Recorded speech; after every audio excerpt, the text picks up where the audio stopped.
last stand, and I came to deliver.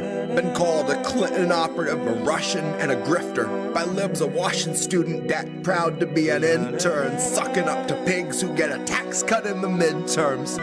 You cut the ties but never heal the wrist burns. Capitalist shackles wrap and penetrate like ringworms around the necks of those whose deaths will not affect the king's purse or the coffers of the company the king serves, who manufacture mandated tinctures. Their safety data hanging from a fixture, half a mile skyward, just dangling from the rafters. My grift is sobbing till I'm cackling with laughter. I guess I would have made a decent actor. I'd be great at crying on command until they cut plus 40 minutes after. When the director waves a hand, it ain't a rap, it's now a legal matter. Honey, my grift is weeping on a mic until I'm hacking up airstrike verses like it's bombs away and batter up. Swinging on these bigots, they keep killing us to fatten up. Kill the switch, eat the rich, I think they're finally fat enough. Grab your knife and fork, the world is yours, just say you've had enough. And if you're comfy, you could go ahead and laugh it up. Tell me how the most important vote I'll ever cast is like the choosing of a bus, in that it might not take you anywhere you want, but no one can deny the fact the bus is now no longer where it was. And that's the kind of progress we should celebrate and trust. Spoken like a kid who never took a bus. Spoken like a piece of shit that used some cash to mask his stink and truly thinks he's one of us. Spoken like a terminally unserious person who equates our cries for rights to mixed up orders from a server. It paints a privileged picture of what you would label urgent if the worst thing you've experienced in life has been the time your waiter accidentally brought a tray of gold flake scallop when you clearly ordered gold flake urchin. And now you're storming out the restaurant and hopping in a Tesla. You got 80 pounds of Tony Fauci merchant. Rewind to chains won't make you wait in such a long line. Life's not just a way to waste your free time. Air that's fit to breathe is not a free ride. Free ride. Rewind to a chance won't make you wait in such a long line. Life's not just a way to waste your free time. Air that's fit to breathe is not a free ride. Free ride. Best to place your bets on weaponizing the identity of every limp progressive claiming grassroots integrity. Policy is a slippery slope for all of its complexity, so flex your brave resistance with this Ilhan Omar NFT. Numbered one of 723. Each depicts her valiantly championing a bill before she lays it at a donor's feet. And she can throw her hands up in the air with AOC and say if only Nina Turner could have voted present too, that's why we need another seat. We need some more progressives we elect to only tweet, who live to serve Humana and their label of elective slapped on every patient's gravest needs. And every station plays the theme that medical professionals agree on the effectiveness and safety of injections authorized for this emergency. And in purely unrelated news, the profits of the ones who manufacture vaccines just increased by nearly 36 billion with a fucking B. Sometimes it feels like we're the only ones that see. Sometimes it feels like all of us are lost at sea. And every time we think we see an island on the tip of the horizon, it turns out to be another measure making sure we're kept within the watchful eye of murderous authority. And so I guess my grift is crying for the future they denied us, where the people who would buy us are a mockable minority. And we are more than genomes under warranty. And we are more than serfs in constant quarantine. If I had a single breath left, I'd let the chorus scream. I'd announce our leaders claiming none for all and more for me. None for all and more for me. None for all and more for me. None for all and more for me. Rewind to a chance won't make you wait in such a long line. Life's not just a way to waste your free time.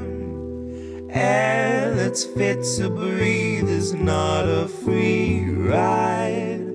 Free ride. Rewind to a chance won't make you wait in such a long line. Life's not just a way to waste your free time. Air that's fit to breathe is not a free ride. Free ride.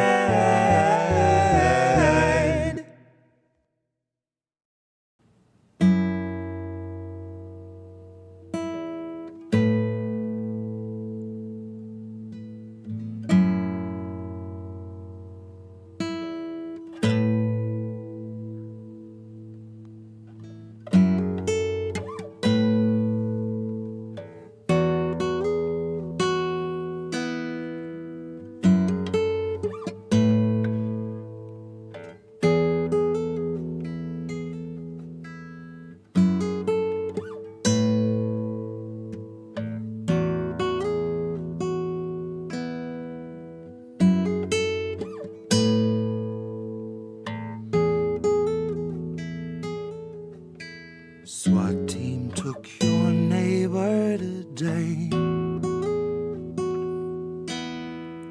Watched them as they walked him away. You told yourself extremists come in all different shapes. Met his eyes and lowered your gaze.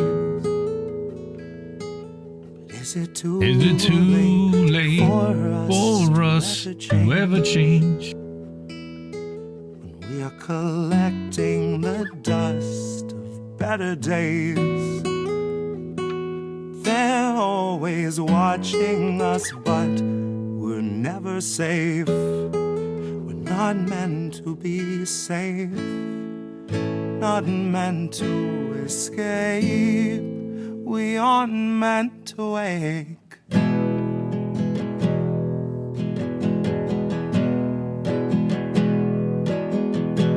Sheriff stopped your daughter today. Pepper sprayed her twice in the face.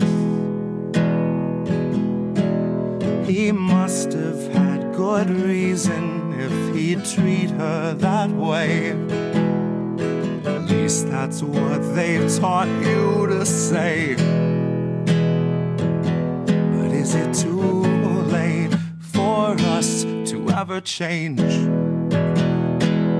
Once we're collecting the dust of better days, and they're always watching us, but we're never safe. We're not meant to feel safe, not meant to escape. We aren't meant to wake.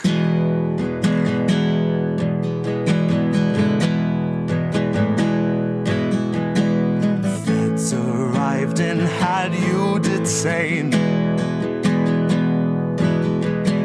Said you'd made some posts they want changed.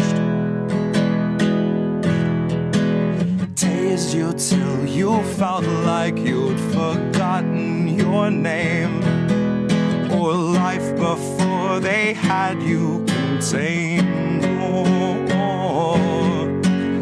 life before they had you contained.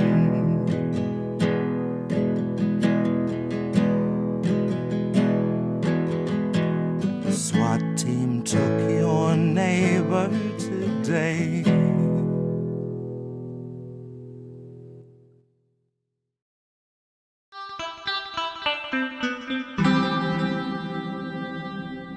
Who are these people?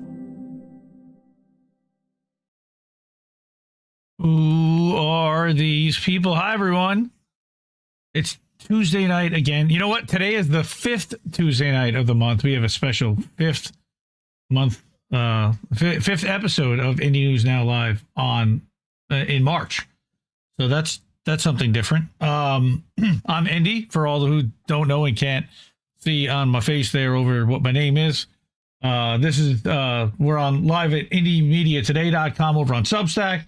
We're live over on Indie News Network everywhere else. That it would be on 7 different places. That would be over on YouTube and Rumble and Kick and Twitch and Twitter, or they call it X. Odyssey, we're over on Odyssey.com and BitChute.com. But we also self-host at a site called IndieNewsNow.com. It's also the name of the show, because a lot of the content that you're going to see tonight comes from that website. It is a free aggregator that we created that has a ton of different independents that you can pull content from. Tonight we are going to read part 2 of Whitney Webb's article about Technate, Ohio, and Leslie Wexner, the town that Leslie Wexner, Jeffrey Epstein, and Associates et al. Have created that now controls a lot of the industry and has courted a lot of the industry into this New Albany area outside of Columbus, where they've expanded this city. Funny enough, Whitney Webb went on with Jimmy Dore the day after I read the article, so that kind of worked out nicely. And then Mark Goodwin, who wrote the article with Whitney, also went on Jimmy on Friday with guest host Misty. So that was pretty cool to see. And then we're also going to talk about all the different stuff that's going on in Israel. You know, the law that amazingly got passed yesterday. And then Miss Rachel and all she's trying to do to shut down Dilley. We're going to talk about the Sanctioned, and we're going to this Hüseyin Dogru and what they're doing to him, the guy who founded Red Stream initially, and now they want to persecute him even further. Now they're going after his wife's bank account even. It's crazy. So we're going to talk about that. We're also going to talk about, just for a minute, we're going to laugh at the spyware that the White House came out with. And I know that it was covered on ProPilled and on other shows. So I'm just going to bring a quick video about that. And then I'm going to talk about the return of one of my favorite people in this space that had been disappeared and gone for a long time, who I guess is coming back. We'll see exactly what they do, and I'll tease what that is later on. And then also a couple other lightning round stories. And then, the execution of these journalists and medics in Lebanon. I've got a thing where the head of the Mossad is admitting to booby trapping areas where you would expect, which basically is everywhere. Very frightening stuff there. But also this mass execution thing that they just passed, specifically for Palestinian prisoners, where they've got over 9,000, including a lot of children already held without trial in a lot of cases, and, indefinitely. And their solution is one that is unacceptable to me and to many others, but there doesn't seem to be anyone with the actual authority to stop them from doing it and will to do it. It's really frustrating. So we'll talk about all those things tonight. We are going to get started tonight by reading the Whitney Webb piece, but before we do that, support independent media because we need it more than ever. Everybody on that board already has, and I really appreciate everyone who has. I look at that graphic every day. Every time I open my browser, it's my background. I have such deep appreciation for the people that support this network and for the time that we put in, that are able to support us for the time that we put in to curating stories, to building things like IndieNewsNow.com, to putting out video clips every day at Indie Media Today and on the YouTube channel. We premiered actually part 1 of the Whitney Webb article at 8 o'clock. That's a new feature that Rumble just created from their studio. So you can upload a video and premiere it. So that's pretty cool. But anywhere you can that you can support, Cash App, $, Indie News Network, co-fi.com/Indie News Network. I forgot to thank Jonathan H. the other night, by the way.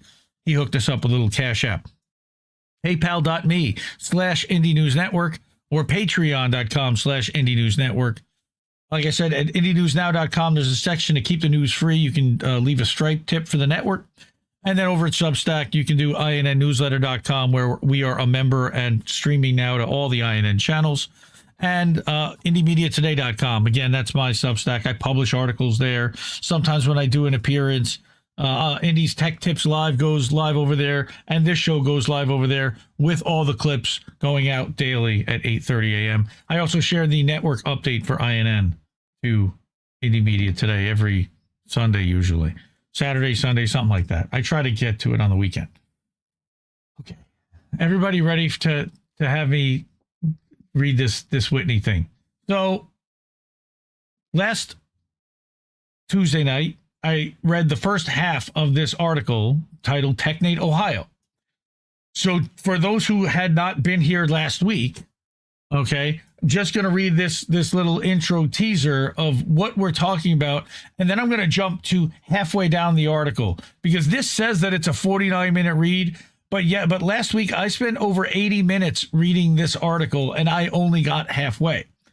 So it may take us a little while, but I do want to get through, because I read through the rest of it, and there's a lot more information I think that we need to get to, and they're laying out what their plan, Whitney and Mark lay out what they perceive to be the plan and how this all plays out in their minds in 2026, 2028, and beyond.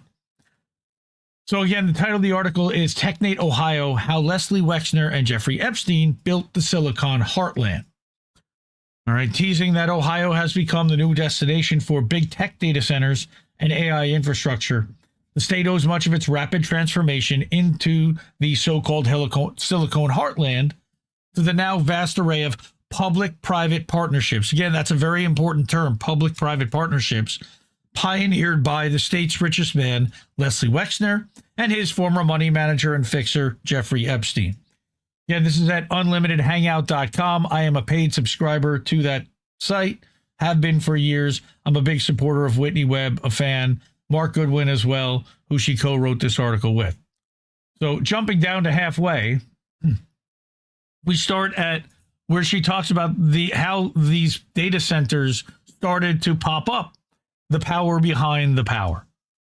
So the boom in AI data centers across the United States has also spurred a renaissance in nuclear power as data centers continue to drive the country's surging power demands. That's not a secret to anyone. Ohio is, of course, no exception. However, unique to Ohio is the fact that the state's largest corruption scandal ever is intimately linked to the state's nuclear power industry and those seeking to further expand the Silicon Heartland. How convenient. In July of 2020, 5 Ohioans were charged with racketeering in what has been described as likely the largest bribery money laundering scheme ever perpetrated against the people of the state of Ohio. This scandal led to the arrest of the then Ohio House Speaker, Larry Householder, the Ohio Republican Party Chair, Matt Borges, the Household's advisor, Jeffrey Longstreth, and 2 Ohio-based lobbyists, Neil Clark and Juan Cespedes. The lobbyists are what we're going to talk about. The 5 men were found to be complicit in distributing bribes to members of the House in order to pass a controversial law that led to the bailout of 2 aging nuclear power plants and 2 coal power plants paid for by utility ratepayers, which is i.e. regular Ohioans paying utility bills. The 2 Ohioan nuclear power plants, Perry and Davis Bess, all right, received a $150 million a year subsidy. Hold on a sec.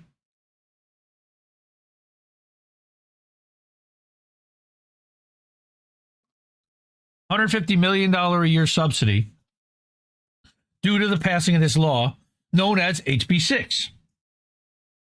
Okay. 2 nuclear power plants central to this scheme were owned by Energy Harbor, which was previously known as First Energy. A lot of us know that company because it's our power company. The very company found guilty of bribing Ohio officials in order to ensure their hefty bailout.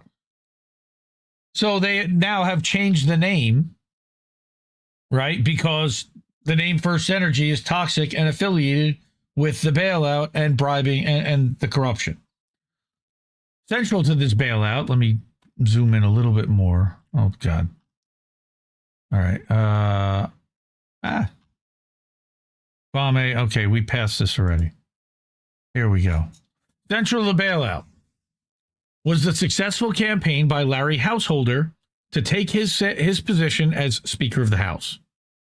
He had secretly controlled a 501c4 nonprofit called Generation Now, into which First Energy had funneled around $60 million between 2017 and March 2020.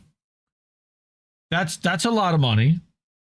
According to U.S. Attorney David de Villiers, who charged the five men, there was no mistake. This is Larry Householder's 501c4.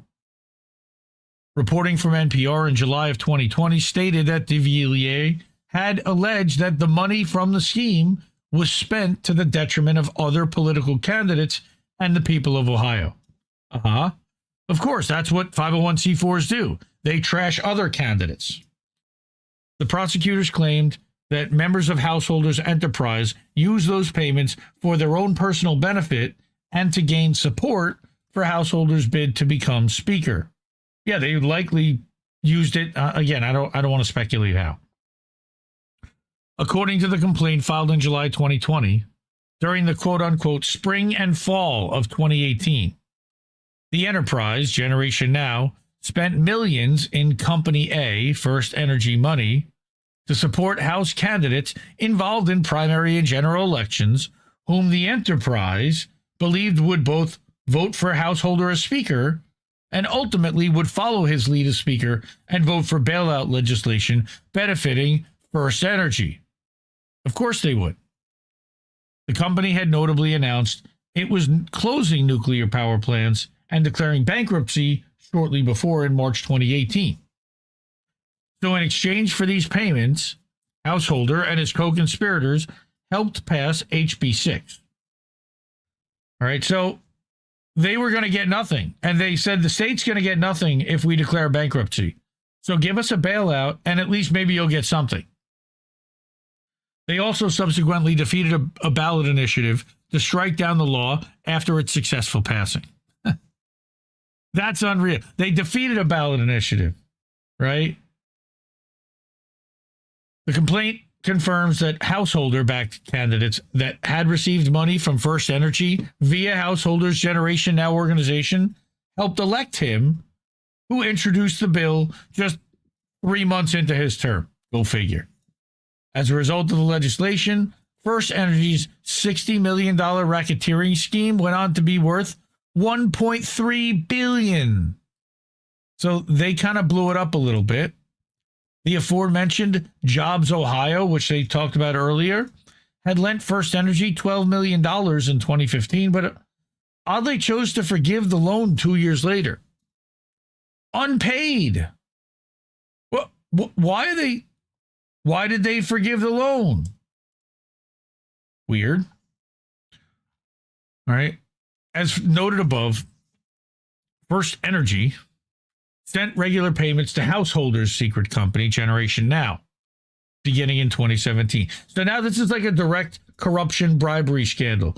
And people went to jail for this already. He's just reminding us all the stuff that happened with First Energy because it's going to become relevant to the Wexner stuff in building New Albany. These payments began just a few months after Householder had accompanied First Energy employees on their company jet. Nothing to see here. The payments from First Energy to Householder increased after HB 6 was introduced, including an $8 million wire to Generation Now in May of 2019. So the House Speaker has a private organization that a private company is funneling money into. He's buying ads and influence with other representatives on behalf of that company and then putting out legislation to help that company. But Generation Now, he never disclosed was his. This money was apparently used to help manufacture consent for the bailout via mailers and advertising, in addition to their own personal enrichment and benefit. Wow. The bill was passed by a 51-38 vote and promptly signed by Ohio Governor Mike DeWine. When a campaign was organized to overturn the law via ballot initiative, again, First Energy wired Generation Now an additional $38 million between July and October 2019. Yep, Denver Attaway.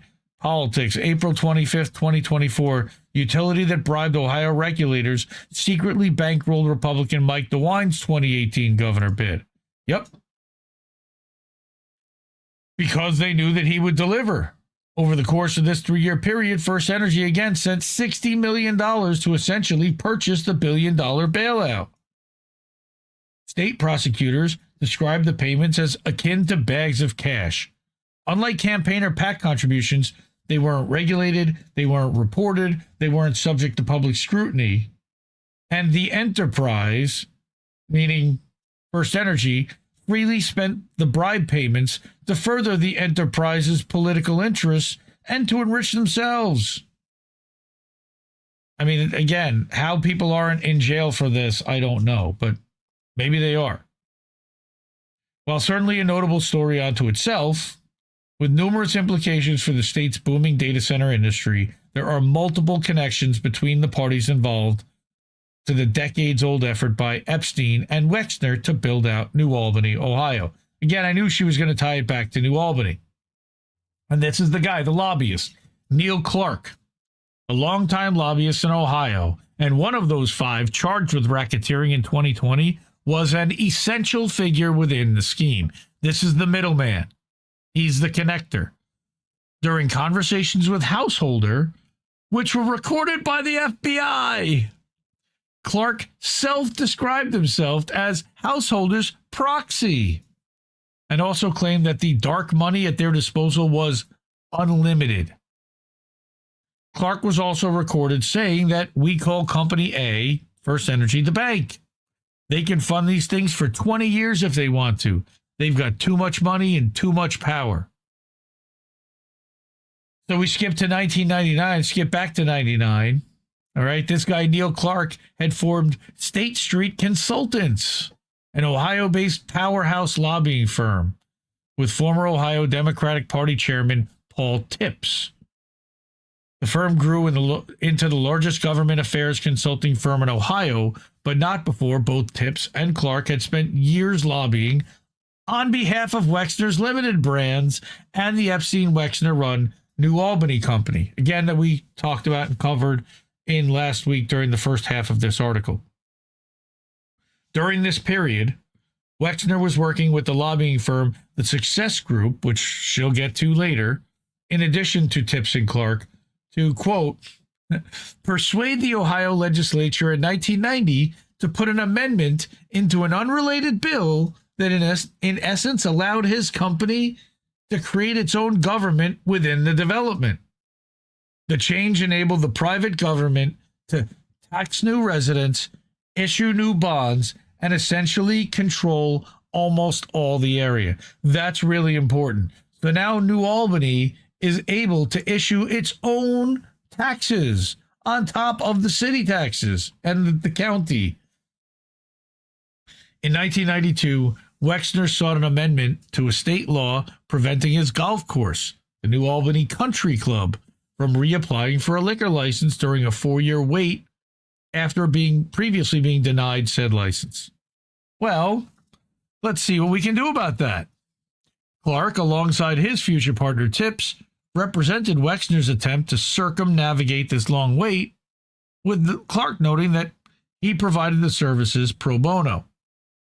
As a charter member of Wexner's club, Clark expressed that he might like to have a cocktail after I play 18 holes of crappy golf. The same year, Clark and Wexner co-hosted a controversial fundraiser for then-President George H.W. Bush's re-election campaign, as well as Ohio House Republican campaigns. Remember how important Ohio was to Bush's re-election campaign. That Bush-Kerry race literally came down to a power outage in Ohio and a whole bunch of vote flipping. But That's alleged, but it's not really alleged anymore. It's kind of been admitted to. Karl Rove, smart tech, rerouting servers. There were definitely questions about vote flipping that night. In 2021, shortly before he was due to arrive in court, in relation to this HB6 scandal, that lobbyist Neil Clark, I don't know why, he revealed that he was working on a tell-all book of stories from his decades-long career as a lobbyist, according to reporting from Fox. Well, I can imagine what's going to happen to him if he actually does that. But Clark furthered that he wanted to set the record straight about what I did during my 40 years in the State House. And that he says things that people are going to be shocked about. He told reporters the book was nearing publication in February 2021. Guess what happened in March 2021? Clark was found dead from a bullet wound to his head in a wooded area near his Florida home. The death was quickly ruled a suicide by local authorities. Sadly, Clark was not the only person tied to this scandal who would be found dead by quote-unquote suicide. A lot of people around Clinton's, Epstein, this world end up dead. Huh? That's Neil Clark. He looks like the dad from the Wonder Years. In April of 2024, and again, Neil Clark, not a good dude. Not a good dude at all. Not saying that. You know, you lie with dogs, you catch some fleas, I guess. But okay. In April 2024, the former chair of the Public Utilities Commissions of Ohio, PUCO, Sam Randazzo, was also found dead in Columbus, Ohio.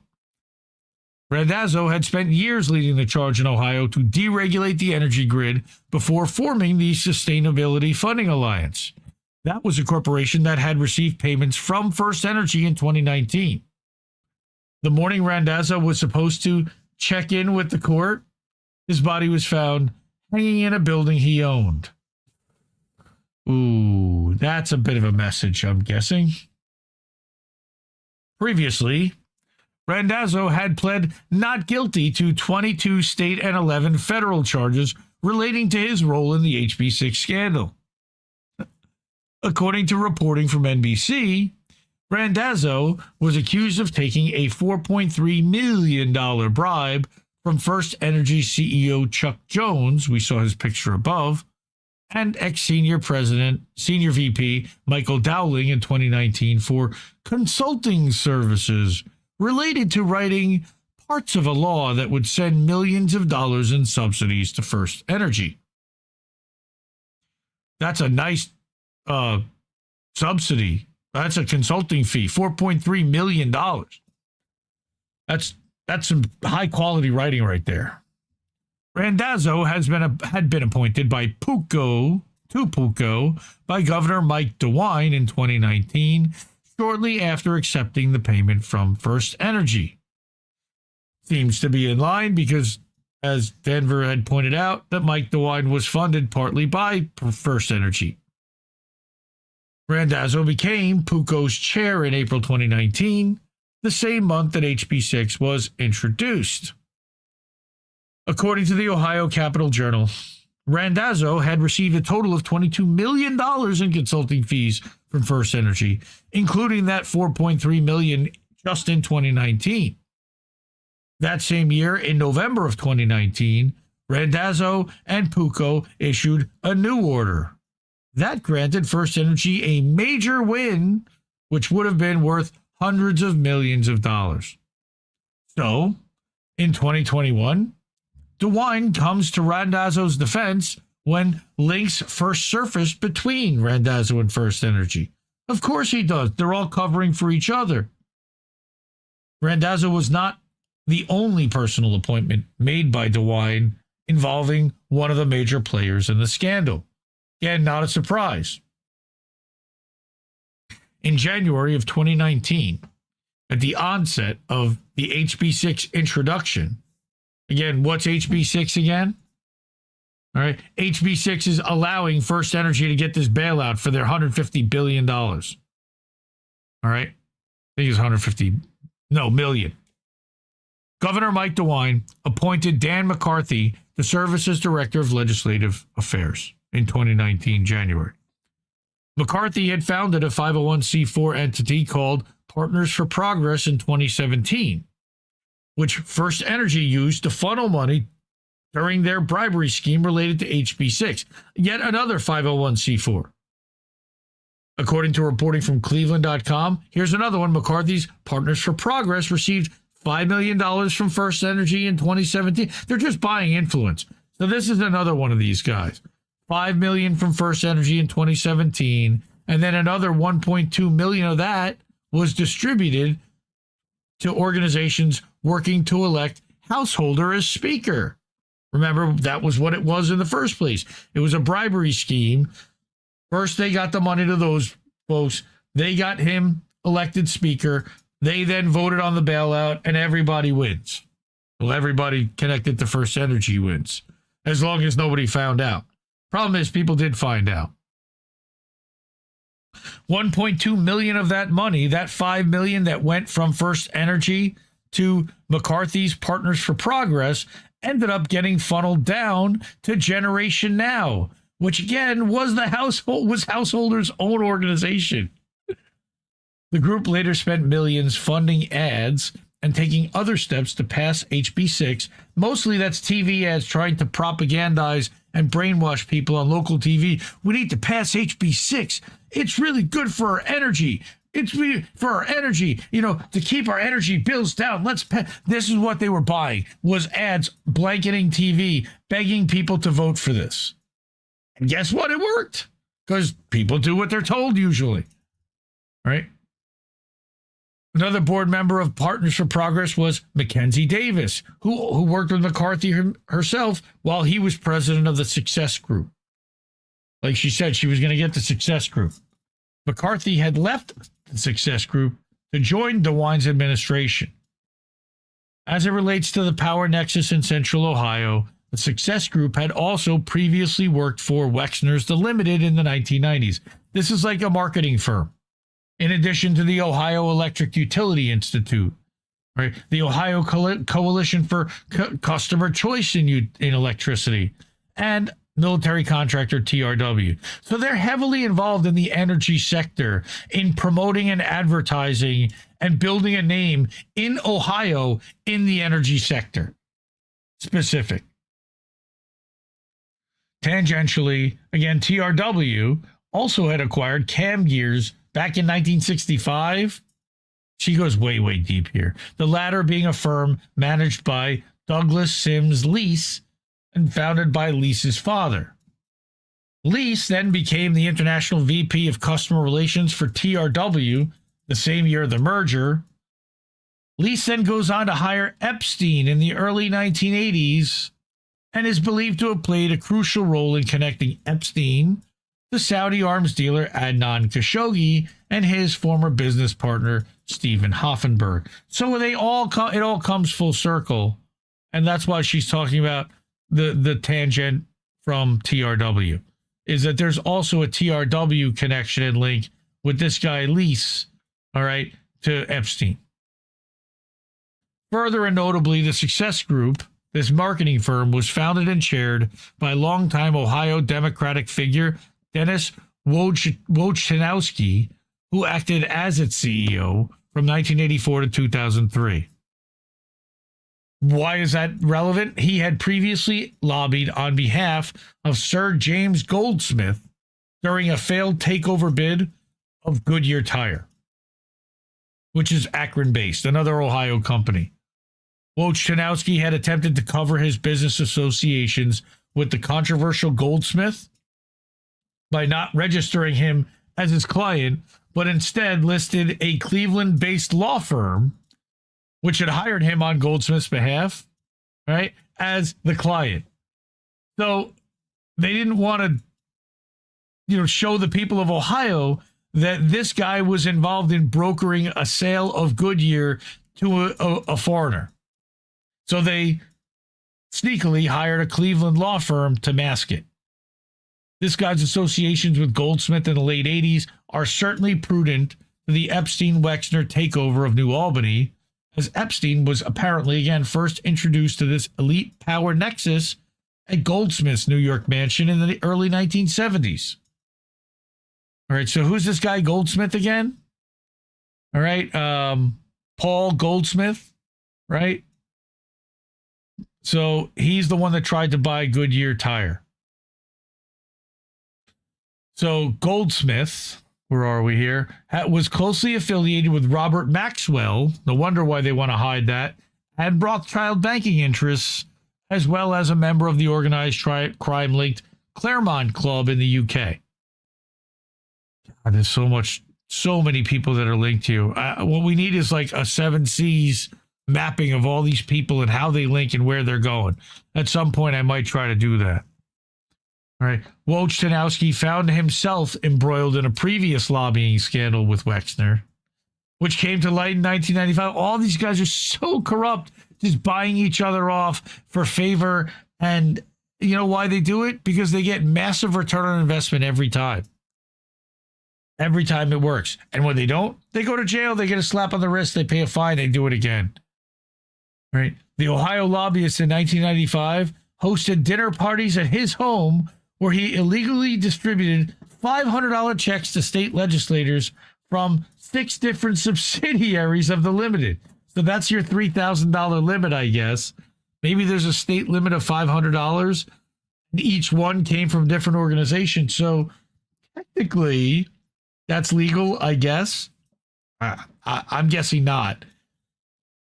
Previously, while a state representative, Wojtanowski, all right, had chaired the Citizens Commission on Nuclear Power in Ohio and was a key figure in the 70s effort to amend the method of how electricity utility companies calculate their rate base.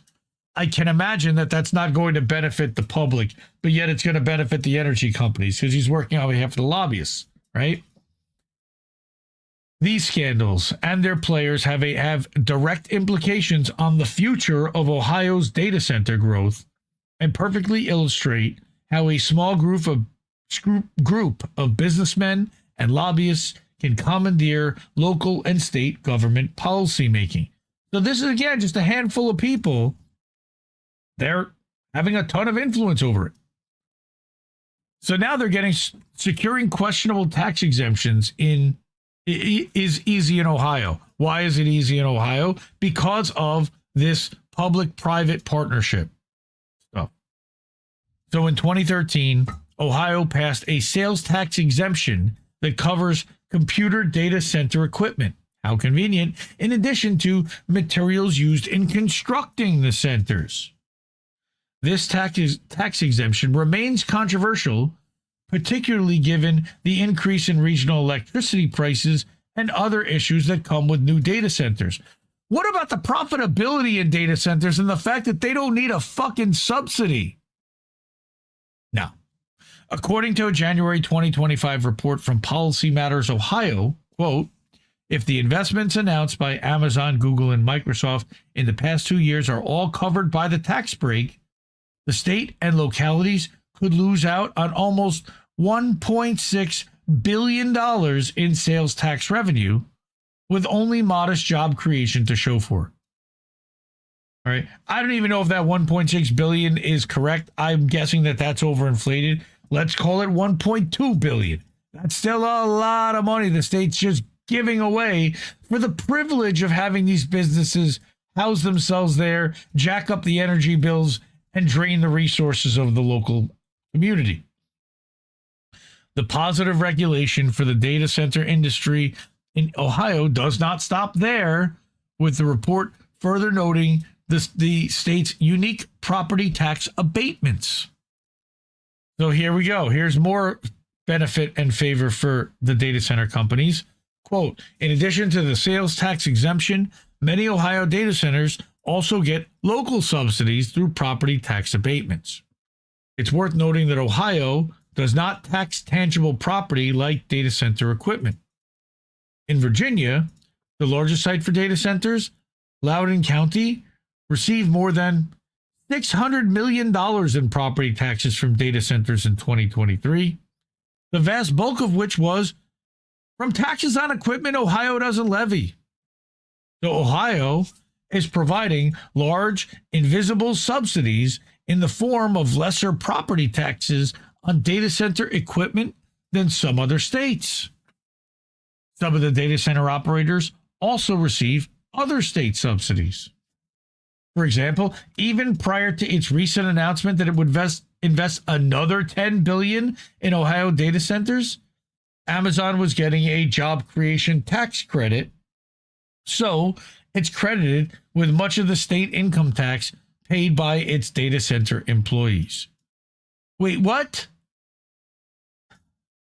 It's given a rebate.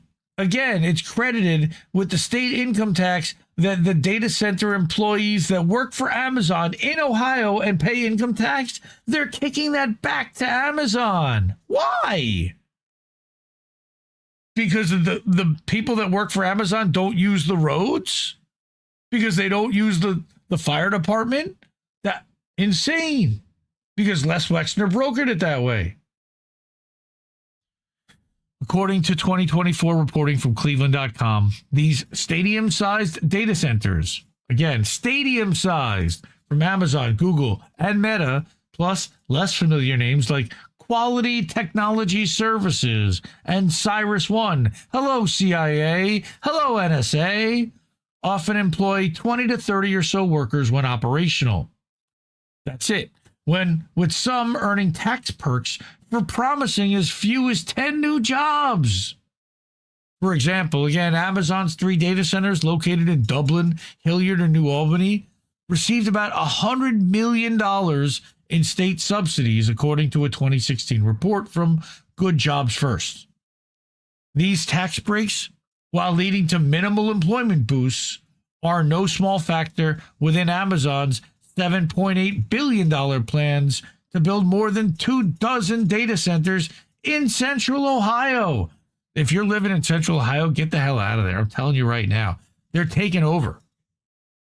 Final approvals for these tax exemptions are made by the Ohio Tax Credit Authority, which itself is a division of the Ohio Development Services Authority, the director of which is notably chosen by the governor of Ohio. Remember, that's Mike DeWine, that guy that was involved in all that corruption stuff back then.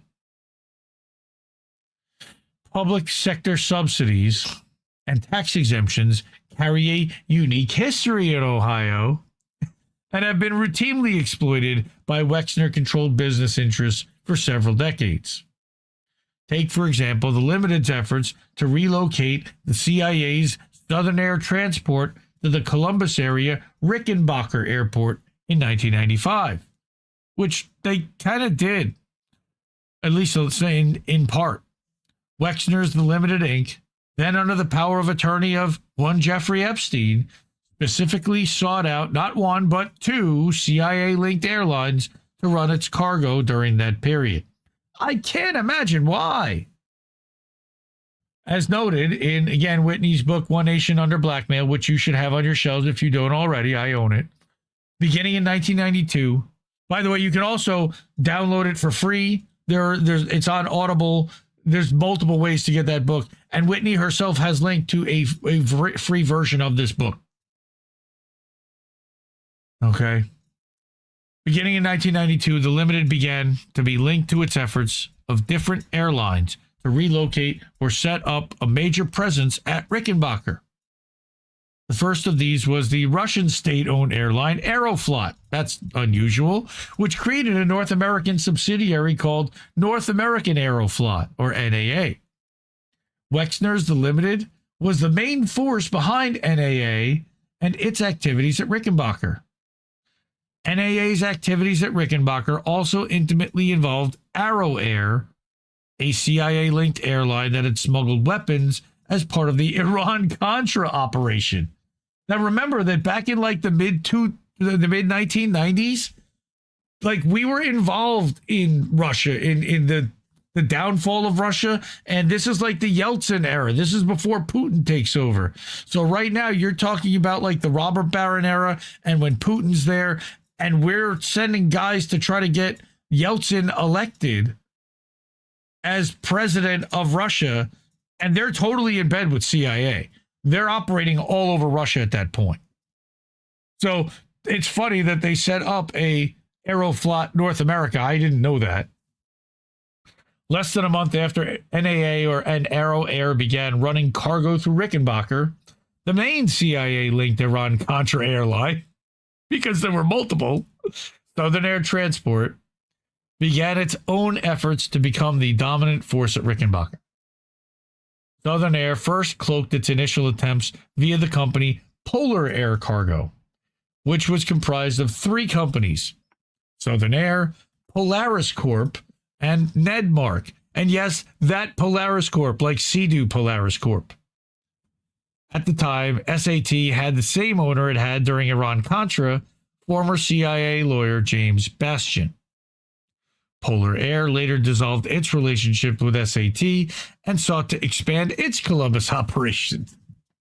However, the Limited wanted nothing to do with this newer iteration of Polar Air and instead began courting SAT directly. So now you have the split. And meanwhile, again, they own them all. There's the Southern Air Transport plane. Boeing.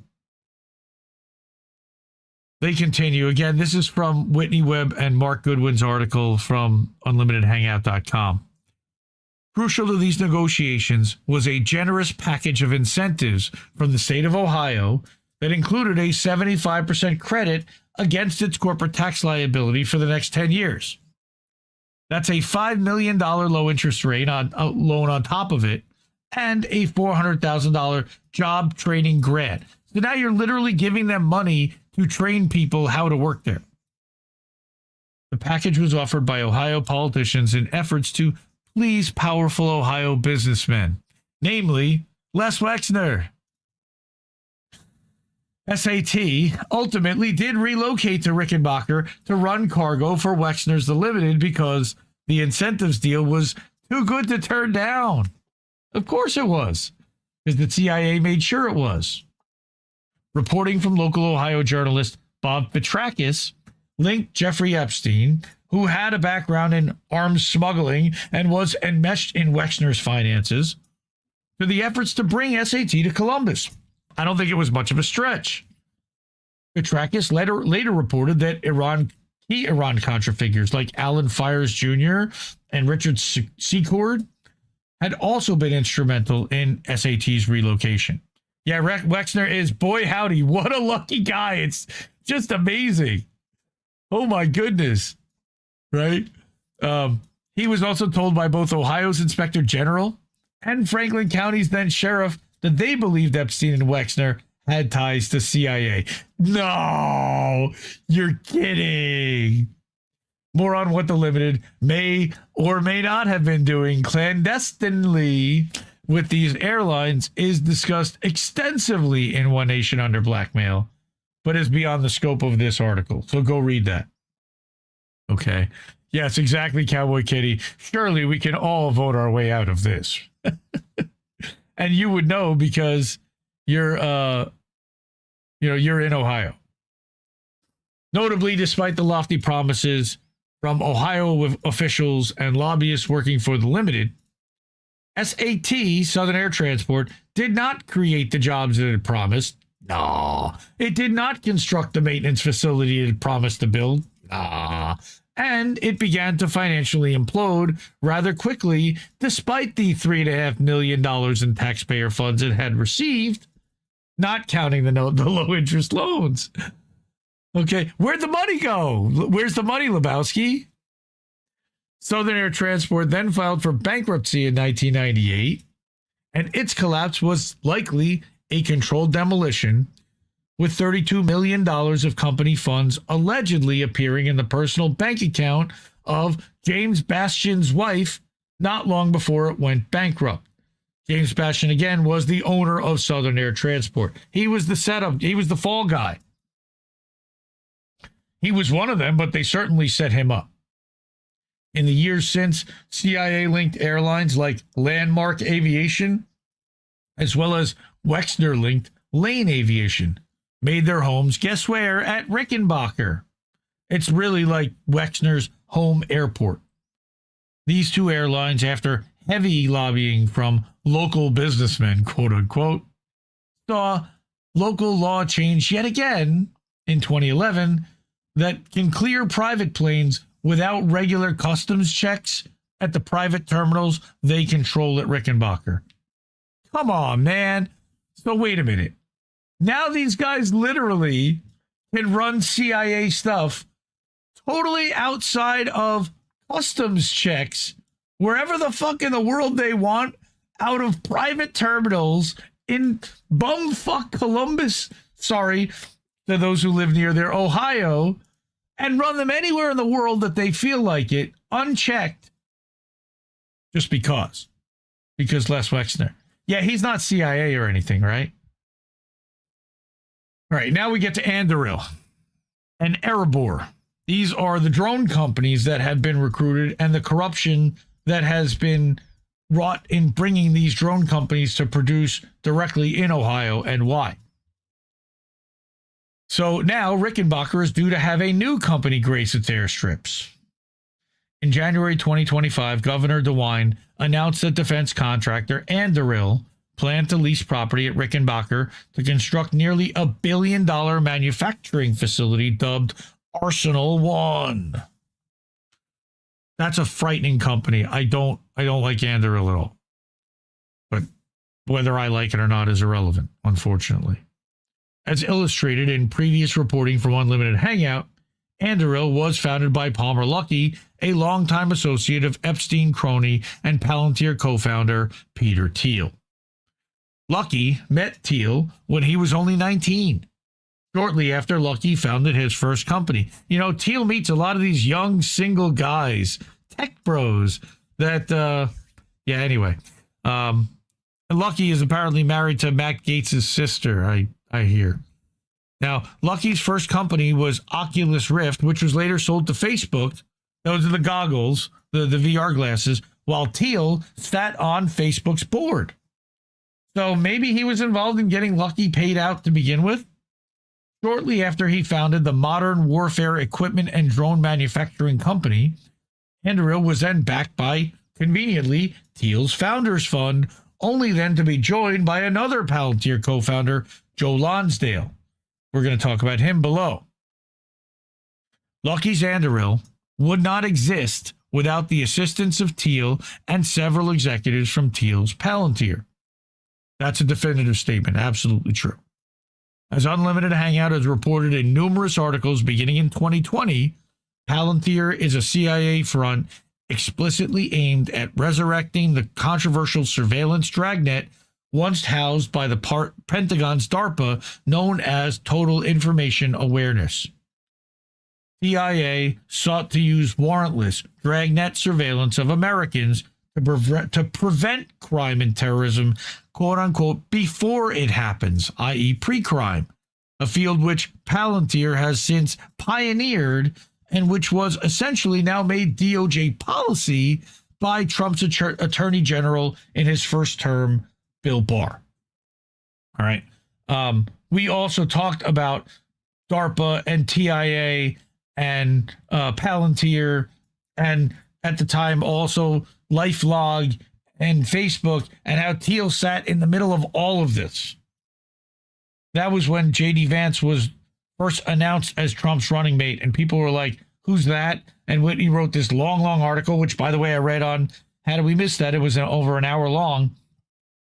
And that talked about a lot about J.D. Vance and Thiel's background. Previous reporting on the founding of Anduril from Unlimited Hangout explains the intimate connections between Luckey, Thiel, and the Epstein network long before the announcement of Arsenal One coming to Central Ohio. So it's no surprise when they actually did. One of those Palantir executives who later came to Anduril, Trey Stevens, worked at a government intelligence agency, he declines to specify which one, before joining Palantir. From there, Trey Stevens joined Thiel's Founders Fund and ended up on the boards of some of the most controversial Founders Fund-funded companies, such as Carbine 911. Financed in part by Epstein and the brainchild of former Israeli Prime Minister and Epstein associate Ehud Barak, Carbine's platform also involves invasive data collection from civilians and predictive policing functionalities. They're all about this pre-crime. They want to get into people's heads and predict when they're going to commit a crime and arrest them beforehand based on their behavior and patterns and social media activity. On Carbine's board, Trey Stevens originally sat alongside Ehud Barak, as well as Israeli intelligence-linked figures like Pinchas Bukris, who's former commander of Israel's Unit 8200, Lital Lashem, who's the former Israeli intelligence operative, who we now know works for documented CIA asset and former head of the infamous mercenary group Blackwater, Eric Prince. And then, of course, Nicole Junkerman. We've talked about her in the past and how they've censored Johnny Vedmore's reporting on Junkerman multiple times. Anytime her name comes up, basically, it gets blowed out. She's an Epstein associate who has since rebranded as a venture capitalist in emerging technologies and fintech. She's still out there. What she's doing is using copyright claims to get videos about her taken down, claiming that they're smears and lies. Stevens still remains today on Carbine's board, where he now sits alongside former U.S. Homeland Security chiefs Michael Chertoff from the Bush admin and Kirstjen Nielsen from the Trump admin. It's just a big circle jerk. Okay, so tell me how the Trump admin, again, is fighting the deep state, right? Thanks in part to Thiel's influence over the early Trump admin, Stevens was chosen to oversee Trump's transition team for the Defense Department, where he steered Trump's early Pentagon policies. I think he also steered him to hire Mike Flynn as National Security Advisor. That worked out really well. At the time, Stevens was also in talks with Palmer Luckey to create a new company. And after Luckey left Facebook, remember, Facebook bought Oculus, which means they bought Luckey, and that he went to go work for them under a cloud of controversy in late March 2017. Palmer Luckey and Trey Stevens created Anduril, and other Palantir executives were recruited to join the company.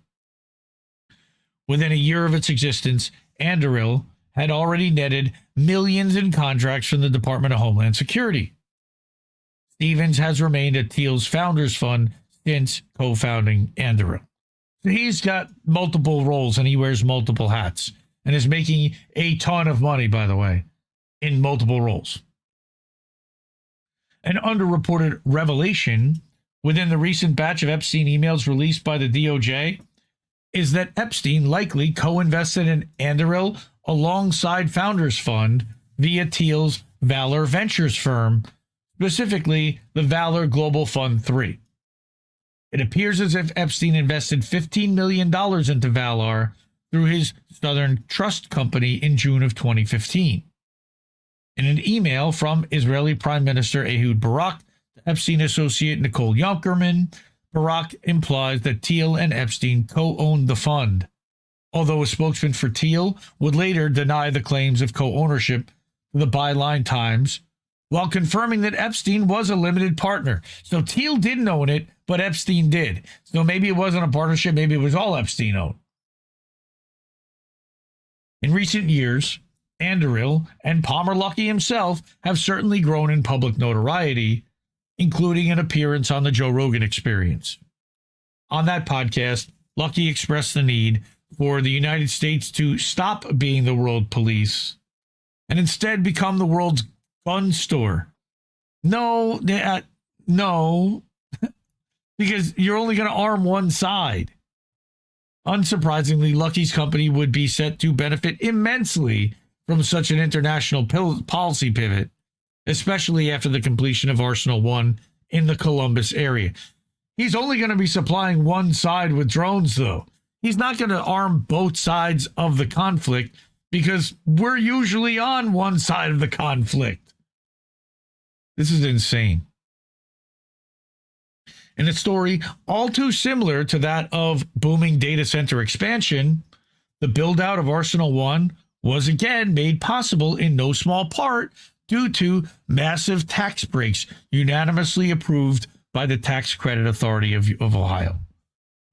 Only a couple of weeks after the California-based defense contractor first expressed the intention to come to Ohio, Governor Mike DeWine and the Ohio Department of Development Director Lydia Mahalik had already announced the approval of significant state tax incentives, including employment tax credits for 30 years worth an estimated $452 million. Why? He had already announced that they were going there. Why are you giving them all this stuff? Those tax breaks were part of a massive incentives package prepared by the controversial group discussed earlier in this article, Jobs Ohio, along with the involvement of the Wexner-linked One Columbus. And again, remember that Wexner is making money throughout all of this on the side. The package, Jobs Ohio, it's a huge package, huge. The package that Jobs Ohio, One Columbus, and their partners prepared for Anduril is even larger than the one that they offered to Intel in New Albany, because they know that in the end, Anduril is going to be bigger for them than Intel. And because of Thiel's involvement and Epstein's ownership in Anduril, they have much more stake in wanting to bring this company into a Wexner-friendly area. All right. Lucky also has stated that Jobs Ohio's offer was an important factor in their move to Rickenbacker. I would guess that if Peter Thiel told him that he's moving Anduril to Rickenbacker, he's moving Anduril to Rickenbacker. This, by the way, is a conversation, it's 15 minutes long, where he's talking about the plant that they're opening there. He's just a complete slimeball, by the way, with his mullet head, clown show, floral print shirts. And upon completion, Anduril claims that the 5 million square foot advanced manufacturing facility is geared to build drones, missiles, and other high-tech unpiloted military weapons in order to address urgent defense needs. No bueno. Lucky has stated that Ohio is central to his company's plans, stating that Ohio is going to be critical to allowing us to move fast into Arsenal 1 so that we can build the arms that the United States needs, no they don't, to deter, when necessary, large-scale conflicts. He's talking about firing on us, by the way, not quote-unquote perceived enemies. Notice he's not talking about foreigners. And his name is Lucky is just perfectly on brand. All right, so Palmer further noted that, quote, we need to build tens of thousands of autonomous fighter jets, autonomous missiles, and other combat systems that will again deter these wars. They don't deter these wars. Nobody was attacking us. They're using them to attack other countries, you fucking clown. And if they break out, win them. No, they're breaking them out. With the expansion of U.S. military action in Iran in March 2026, Lucky and Anduril are situated to profit generously as Arsenal 1 is set to begin production of their first product, the autonomous fighter jet, YFQ-44A, by the second quarter of this year. That's like next quarter. And yet it's Lucky's other Ohio-based company that's arguably positioned to make even more money than selling weapons during wartime, the stablecoin bank Erebor. These assholes and their goddamn Lord of the Rings fucking names. Lucky was a very early Bitcoiner, having expressed his involvement in the network as early as 2010. This is where I believe you're going to see a lot of Mark Goodwin expertise come into play. Mark has since seen the light on Bitcoin and crypto and what a grift it is. All right. But Lucky was an early Bitcoiner, having expressed his involvement in the network as early as 2010. Only 1 year after its creation, and choosing buy more Bitcoin as his quote for the 2013 Forbes 30 under 30.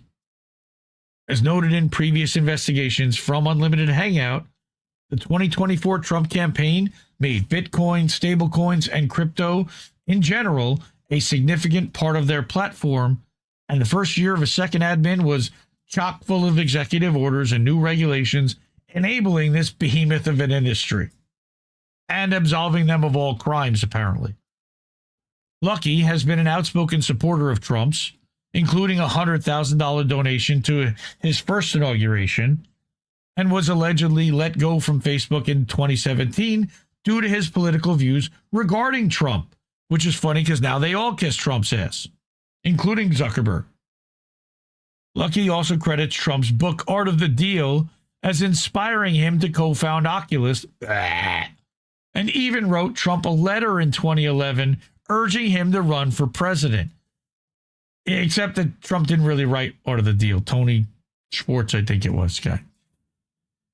Thus, it should be of little surprise that in 2025, Lucky and a crew of ardent Trump supporters, including Palantir co-founders Peter Thiel and Joe Lonsdale, set out to actualize the second administration's stated goal of pushing dollar hegemony through stablecoins by founding Erebor Bank.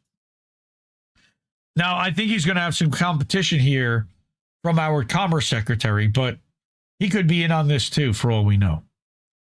Much like Anduril and Palantir, the name of Lucky's latest venture is a token reference, a mountain named Erebor, which houses the dragon Smog's immense fortune of gold and jewels. Even though Ohio is arguably not at the forefront of financial technology, the founders of Erebor decided Columbus would serve as the grounds for their fortress of digital currencies. Sure. Erebor was controversially granted an OCC charter only 4 months after their application, notably the first granted from Trump-appointed controller of the currency, Jonathan Gould. Can you smell the corruption at every single level? Everyone's getting their beaks wet. Everyone's getting bought off, and nobody's stopping it. And nobody's able to stop it. Within the announcement of Erebor, which includes investments from Palantir co-founders Joe Lonsdale and Peter Thiel, no surprise, was the announcement of Jacob Hirschman as co-CEO. Who's Hirschman? He was previously an advisor to Circle, that's another stablecoin out there, including a stint as chief legal officer to the second largest USD stablecoin issuer. Okay. Erebor's launch also noted intentions to become the most regulated entity in conducting and facilitating stablecoin transactions, and to fill the void left after the collapse of SVB, which occurred in no small part due to the actions of Founders Fund. This is so incestuous. So Thiel launching Erebor is going to fix the problem that Founders Fund caused, but Erebor is founded by Founders Fund. Right, gotcha. The rise and collapse of Silicon Valley Bank was chronicled in a previous section of Unlimited Hangouts, the Chain series, including noting that Circle's USDC had kept reserves at their now failed bank. Oh, you were supposed to have matching reserves for every stablecoin Circle dollar USDC that you had issued, but that once that bank collapsed, it was basically just funny money. The bank collapse led Circle's stablecoin to depeg as low as 86 cents. Remember that these are supposed to be pegged to the dollar. They're supposed to be about 99 cents to a dollar. Howard Lutnick, the longtime CEO of Cantor Fitzgerald and the holder of the world's largest stablecoin, Tether's USDT reserves, noted in a speech at Bitcoin 2024 that Circle had a $3.3 billion of your reserves uninsured in the Silicon Valley Bank when it went bust. Tether's ties to the Epstein network was also investigated deeply within the Chain series, including founder Brock Pierce's intimate relationship with Epstein. Nothing but creepiness all around. Lutnick, or Nutlick, who currently serves as Trump's Commerce Secretary and also brokered the deal that got Rumble its money, appeared at the CIA-funded Chainalysis conference in 2024. to express his affinity for stablecoins. Why not? It's made him insanely rich. He's got all these reserves without ever having to pay interest on all the tether that he's got issued. Dollar hegemony is fundamental to the United States of America. It matters to us, to our economy. That's why I'm a fan of properly backed stablecoins, Tether and Circle. Oops. During his presidential campaign in 2024, Vivek the snake charmer Ramaswamy took a policy position on stablecoins, claiming that he would order the Federal Reserve to grant stablecoin issuers the same access to Fed facilities that incumbent banks enjoy, even though there's no reserve matching dollar for dollar the way they claimed initially, and then they just decided, nah, we're not really going to do that anymore. Nobody said or did shit. Ramaswamy also responded to Tether CEO Paolo Andri Ardoino on Twitter in March of 2025, expressing his affinity for stablecoins, helping reinforce U.S. dollar global reserve status. As Ohio governor, he can be expected to be a friend to Erebor. He likely will also be a shareholder, would be my guess. This is particularly obvious when one considers that Ramaswamy's Columbus-based Strive Asset Management was seed funded by Peter Thiel and his Founders Fund. Current Vice President and Ohio Senator J.D. Vance's Narya Capital, also founded by Thiel. Howard Lutnick and Kenneth Fitzgerald, also involved with Thiel heavily. And Erebor backer Joe Lonsdale, also co-founder of Palantir, partner of Palmer Luckey in Anduril. Do you see how incestuous all of this is? They all are just jerking each other off. And this is where she's predicting and starting to see, how is this all going to play out? What happens? A Vivek win in Ohio for governor will mean more of the same. Just like the a Republican win in 2026, and if they retain Congress, we're going to see more of the same versus gridlock, which we would see if the Democrats get elected and hearings announced. So here we go. Vivek Ramaswamy, whose career began in VC after graduating with an undergrad degree in biology from Harvard, is but one of many political stewards sprung from the power nexus Wexner and Epstein birthed in central Ohio decades ago. Much has been written about J.D. Vance's connections to Wexner and Thiel, as illustrated in a previous investigation by Unlimited Hangout, as well as one by Dissent in Bloom, but far less has been spoken about Vance's old friend and college buddy, Ramaswamy, who remains just as connected to the Wexner Consortium as our current vice president. Ramaswamy was an early adopter of the anti-woke movement, being labeled the CEO of Anti-Woke Inc.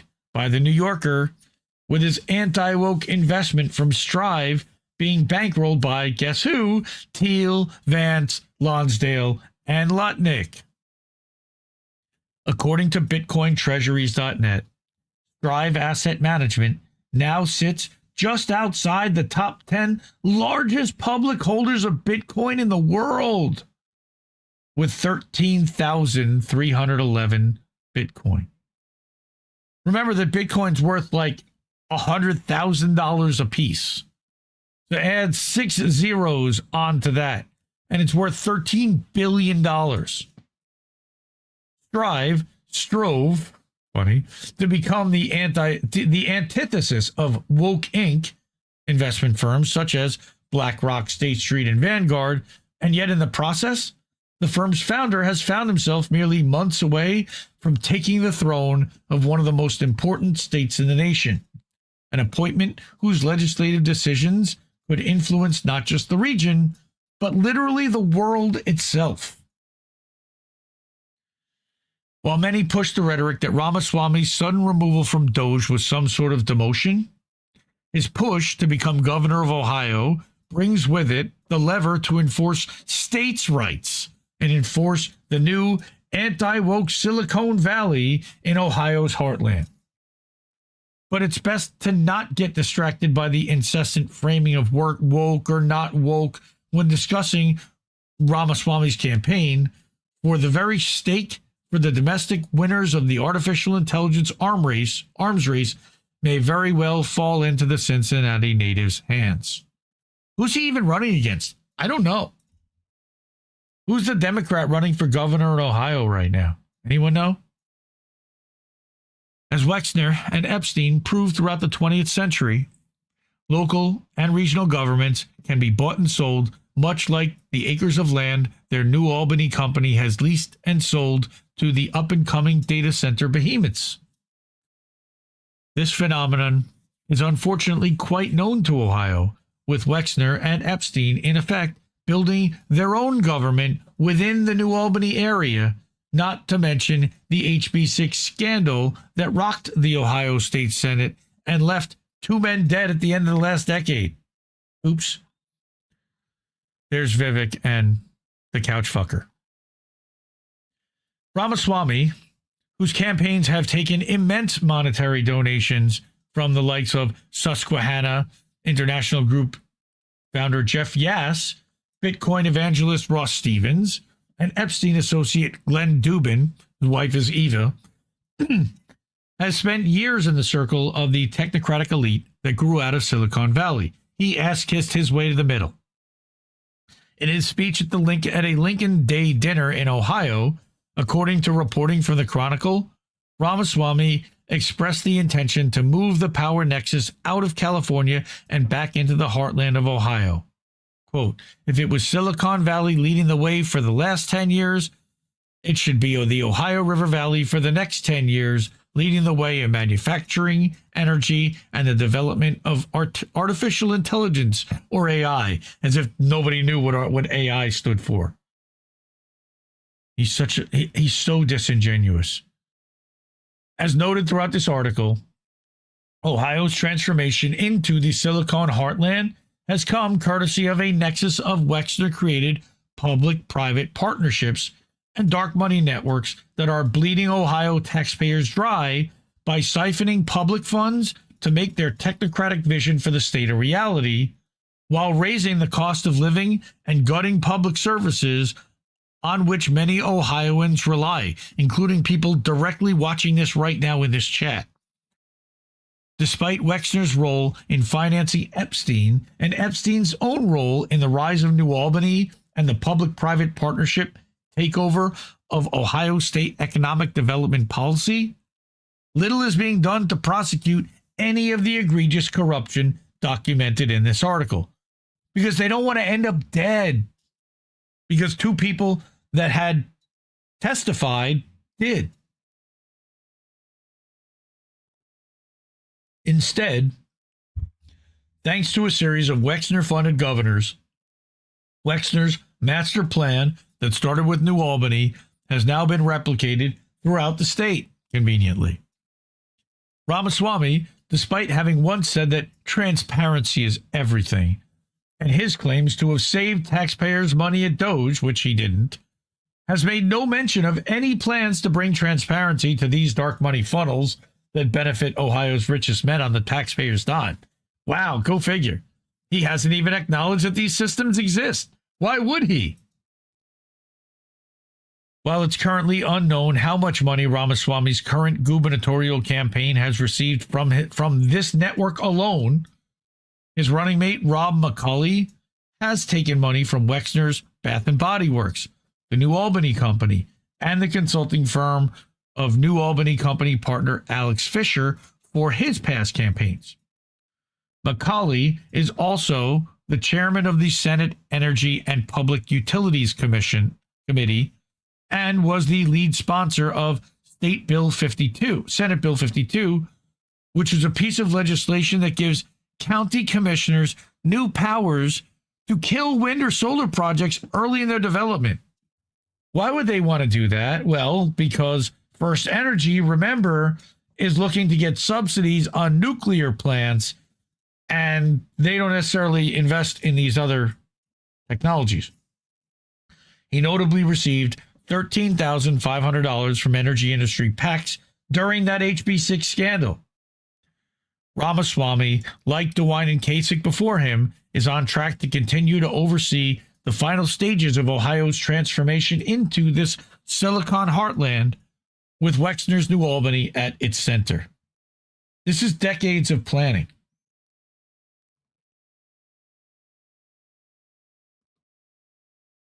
And yet, the overreaching implications of this story hardly remain domiciled to just New Albany, nor the central Ohio region. In fact, this influence nexus creeps far beyond the borders of the state, even outside the jurisdiction of the country. Yep. Welcome to TechNate Ohio. The localized issues downstream of a string of data centers popping up in an Ohioan municipality are numerous.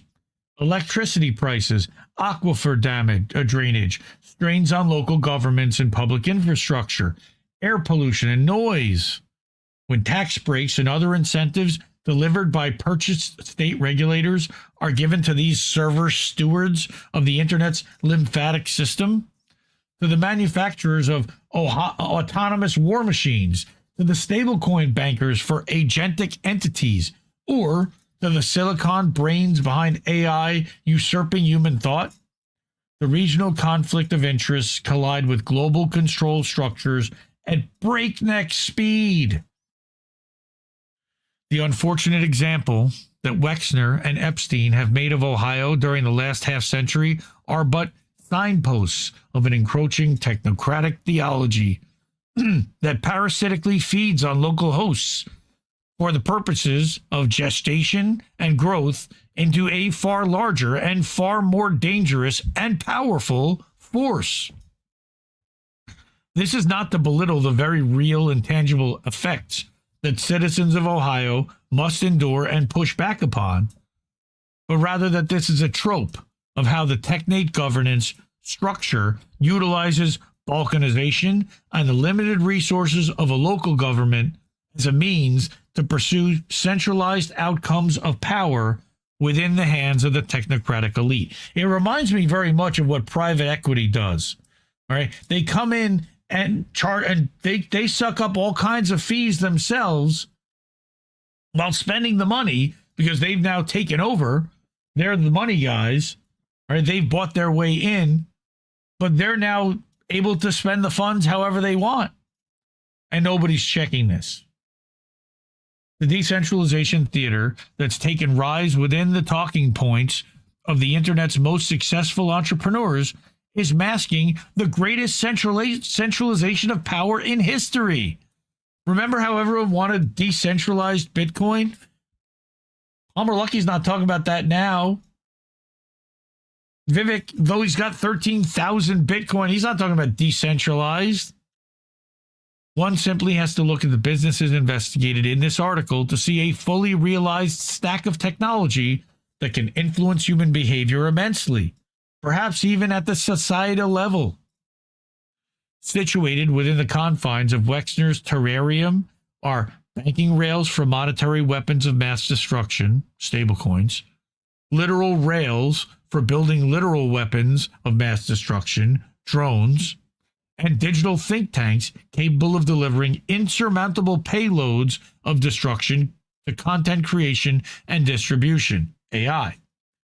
This three-pronged fork, held by the very hand of the very power nexus that brought Epstein face-to-face with the highest levels of government figures, will leave hardly a crumb for us humans to fight over on the plate of world power. This is a coup d'etat of the global order, of the very nature of humanity, actualized by a handful of men with bottomless pockets who were willing to wait decades for their plans to come to fruition. Had these conquerors simply stormed the gates of Capitol Hill, they would have been met with the defensive force of a nation, while simultaneously revealing their now failed intentions of domination to the entire planet. The world will not be won overnight by overt kinetic force, but rather by synchronized maneuvers on numerous fronts over numerous decades, by a seemingly innocuous string of conveniences woven into a penitentiary. Okay, that would be the digital prison grid. Ramaswamy, as noted in the introduction of to this article, spoke these quiet parts out loud upon his departure of Doge. Musk and Ramaswamy were on the same page, he said, with the former taking his technologic approach and the latter focused at the state level of governance, all in an effort to divide and conquer to save the country. You mean to control demolition of the country. While there is little evidence of their efforts saving the country, there is certainly quite a lot of evidence that points toward a division and conquest, as exemplified by the corruption and consolidation within the Buckeye State. Long gone are the days of Alexander the Great and Attila the Hun, when peoples were enslaved and commodified by the victors of a violent land war. Today, the fronts of the New World War are at the intersection of mind and technology, where the Silicon conquistadors lay entrenched in their data centers, banks, and factories. While the internet is routinely compared to an ethereal cloud, in reality, its infrastructure remains tethered to the physical world, a cluster of chips and processors connected by wires to data centers powered by generators built on land, owned, maintained, and governed by humans. Yes, humans. If this central Ohio fiefdom is allowed to prosper without hardly an investigation or meaningful social pushback, which it likely won't, the outcome and impact on the world might be, and likely will be, disastrous. Centered and maintained in New Albany, Wexner's and Epstein's breakaway civilization could very well break apart civilization, leaving behind a scattering of pieces to be easily consolidated and conquered in its disruptive technocratic wake. And look at what's happening in Syria right now, for example, and how they've balkanized that country. Look at how they're still right now balkanizing Ukraine at the moment, right? Leslie is a girl's name, but we're not going to gender shame anyone here at the moment, Denver. There's plenty of other things to complain about Leslie Wexner's corruption that we don't have to talk about his name, though it is a sissy boy name, right? All right. Crazy. Again, that was Whitney Webb and Mark Goodwin, UnlimitedHangout.com, talking about Technate Ohio and the private partnerships, public-private partnerships that are siphoning public funds to recruit and give tax incentives to private industry at the expense of Ohio taxpayers. Because remember, Ohio isn't a bank. They can't issue their currency. So when they're giving tax breaks based upon income, that means that they're just going without that revenue now. They're going to have to find another way to recover it, or they're going to have to find services that are cut in order to subsidize that, which sucks. Thank you, everyone, for sticking with me through all that. I know that was long, and I appreciate everyone listening to this whole article, and I hope you learned something from it. I certainly did. Support independent media because we need it more than ever. The ways to do that are using Cash App, $ Indie News Network, at co-fi.com/Indie News Network. That'll pop something up on screen. PayPal.me/Indie News Network. Do that as friends and family.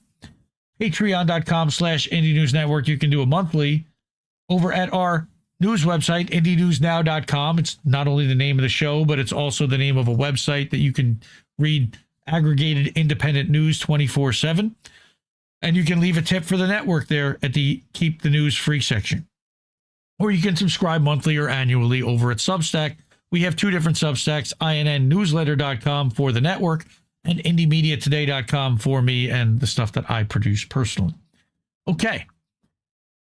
Now, I know that was long, but I actually do have like a whole other show of stuff that I was going to cover. Most of it is going to start with Fuck Israel. We're going to start there.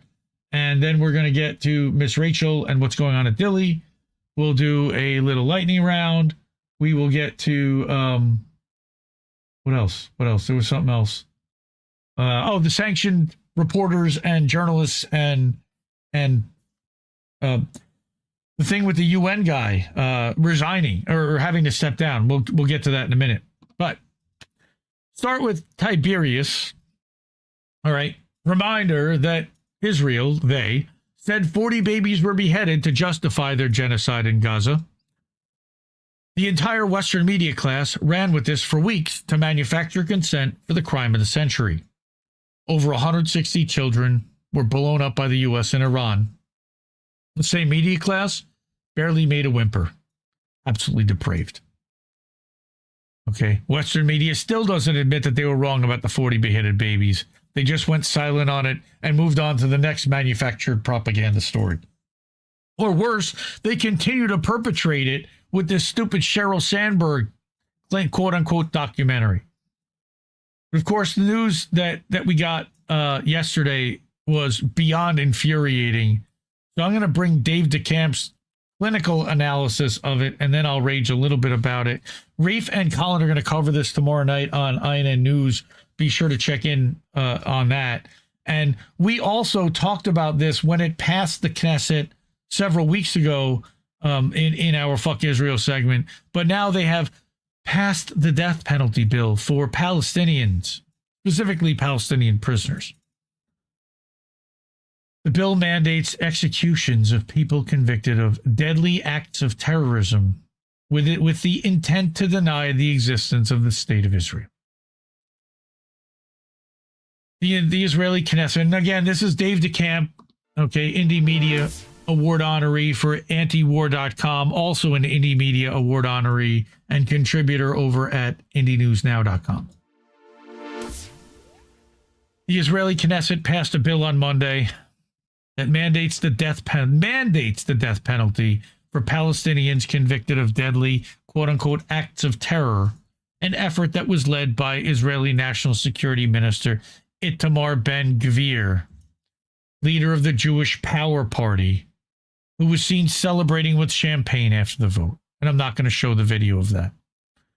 The bill is designed to apply exclusively to Palestinians by mandating the death penalty for a quote-unquote terrorist convicted of killing a person, quote, with the intent to deny the existence of the State of Israel, unquote. How do you determine that? Well, according to Haaretz, the law is now applicable in any territory that Israel effectively controls, which includes the occupied West Bank and more than 50% of the Gaza Strip. That's that so-called yellow line. In his remarks on the vote, Ben-Gvir made clear that the bill was designed to execute only those convicted of killing Israeli Jews. Sure. The State of Israel is changing the rules of the game today. Whoever murders Jews will not continue to breathe and enjoy conditions in prison. This is a day of justice for the victims. Oh my God, the gaslight. And a day of deterrence for our enemies. Fuck these war criminals.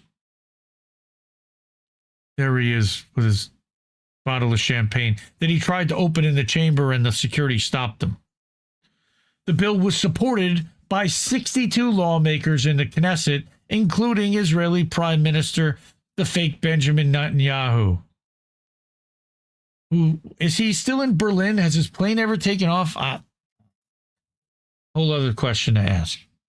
48 Knesset members voted against the legislation and 1 abstained. So remember that when they say it's only Ben-Gvir and these extremist hardliners, 62 lawmakers voted to make murder legal.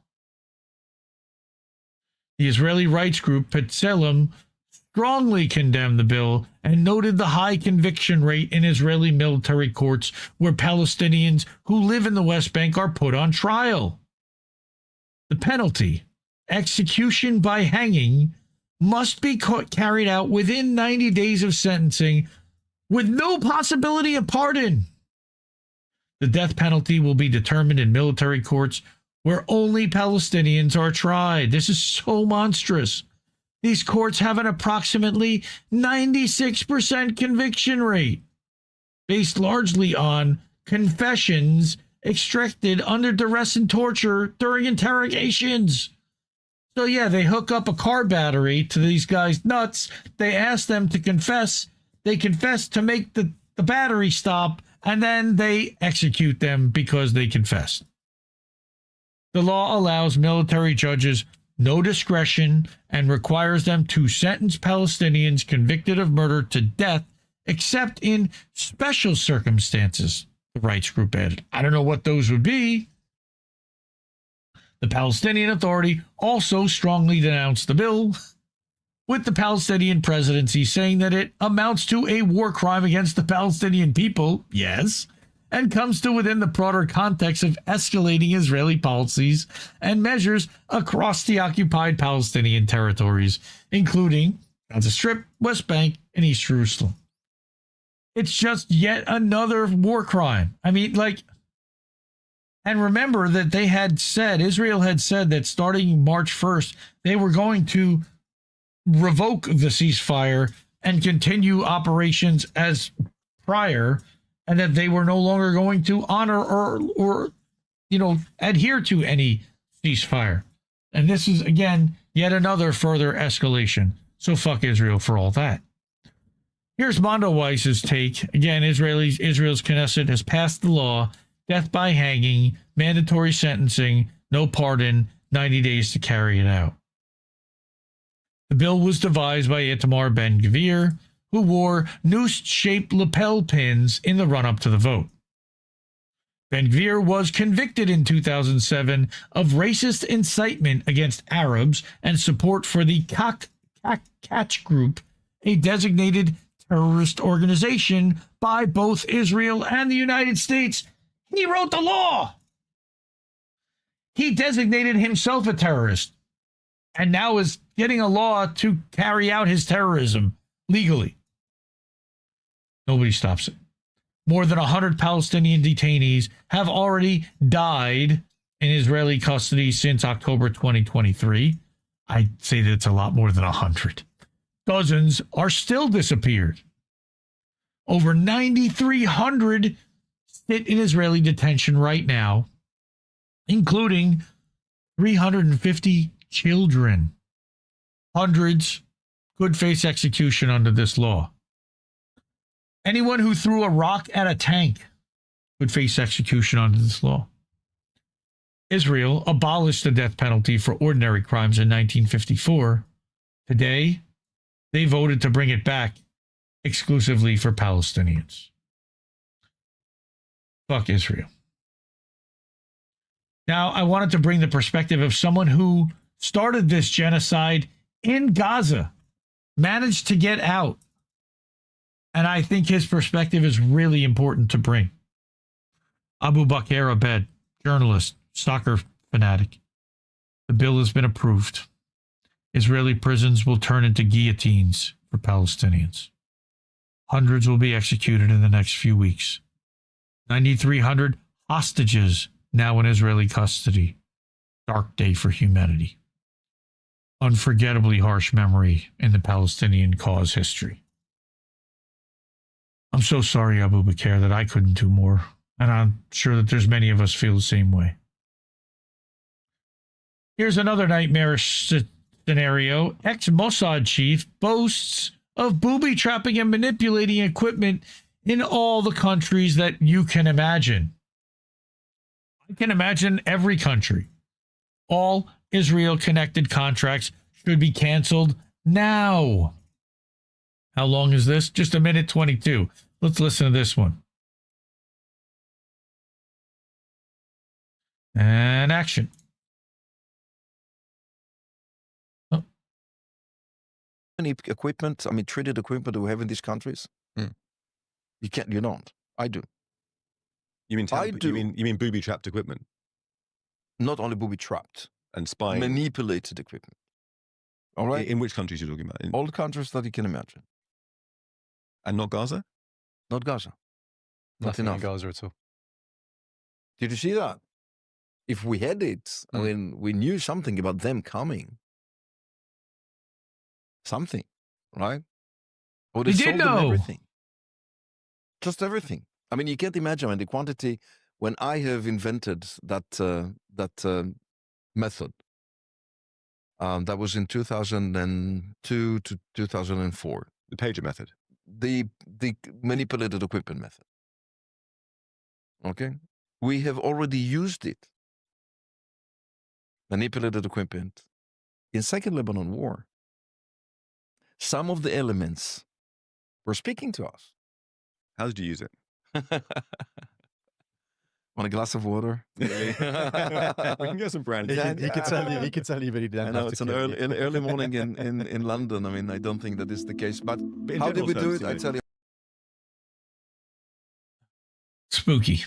Literally spooky. I mean, like, why is this guy even out there and speaking like that? A direct confession that we booby-trapped stuff.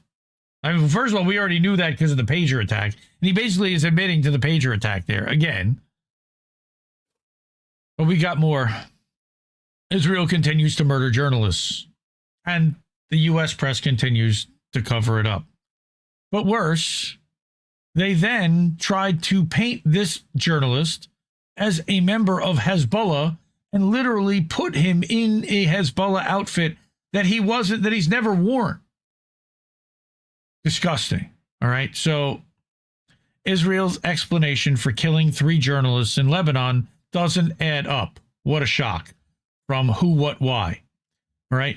Faced with criticism from Lebanon's leaders and advocacy groups following its targeted killing of 3 journalists this weekend, which they don't give a shit about, Israel's military on Sunday offered a few more details about the alleged association of reporter Ali Shoaib with the terrorist organization Hezbollah. And I even challenged the framing there of, because Hezbollah is a lot more than a terrorist organization, but that's a whole other story. Shoaib was officially recruited as a member of Hezbollah's military wing in 2020. Again, this is all made up. This is what the IDF claims, all right, that his role in the intelligence unit was to firm intelligence information and transfer it to the Aladwan force under the guise of a journalist. He literally has no evidence to back this up. They're just making this up and claiming this. He added, because he claimed it by exposing the locations of IDF troops to Hezbollah, that he had posed a tangible threat to the Israeli forces occupying southern Lebanon, which again is absolute nonsense. However, even if the allegations were true, and they're not, the IDF, like I said, has offered no evidence so far to back up its claims. That doesn't explain why Israel chose to murder Shoaib, who worked for Hezbollah-affiliated news outlet Al-Manar TV, when he was traveling with 2 other journalists. They knew it, and then they put the snuff film on the internet. Reporter Fatima Fatouni and her brother, cameraman Mohammed Fatouni, who covered the war for the news channel Al Mayadeen and have not been accused of wrongdoing, not died, were also murdered in the airstrike. Listen to this namby-pamby language. In other words, the IDF wants people to believe that the only way it could take out Shoaib, who claims was a known member of Hezbollah for 6 years and affiliated with the terrorist organization for more than a decade, in a town bordering a war zone that Israel controls, the only solution was to kill 2 other journalists in the process. They've known about this guy for 6 years, allegedly? Yeah, That doesn't seem credible, which is why it's hardly surprising that the condemnation of the attack was swift. Lebanese President Joseph Aoun called the strike a blatant crime that violates all the norms and treaties under which journalists enjoy international protection in wars. And the country's information minister, Paul Morkos, said it amounted to a war crime. Yes? And what are you going to do about it? Oh, nothing, because Israel blew up all the bridges for the Litani River, so they can't get to them. In addition, what the IDF accuses Shoaib of doing, i.e. exposing the locations of troops and filming intelligence information, is often known as reporting. Pointing out that Lebanon has been an increasingly deadly zone for journalists. How kind of you. CPJ said it's investigating the attack, which follows a familiar scheme. CPJ, not a big fan of theirs either. They disappeared under Assange for a long time. We've seen a disturbing pattern in this war and in the decades prior of Israel accusing journalists of being active combatants and terrorists without providing credible evidence. Journalists are not legitimate targets regardless of the outlet they work for.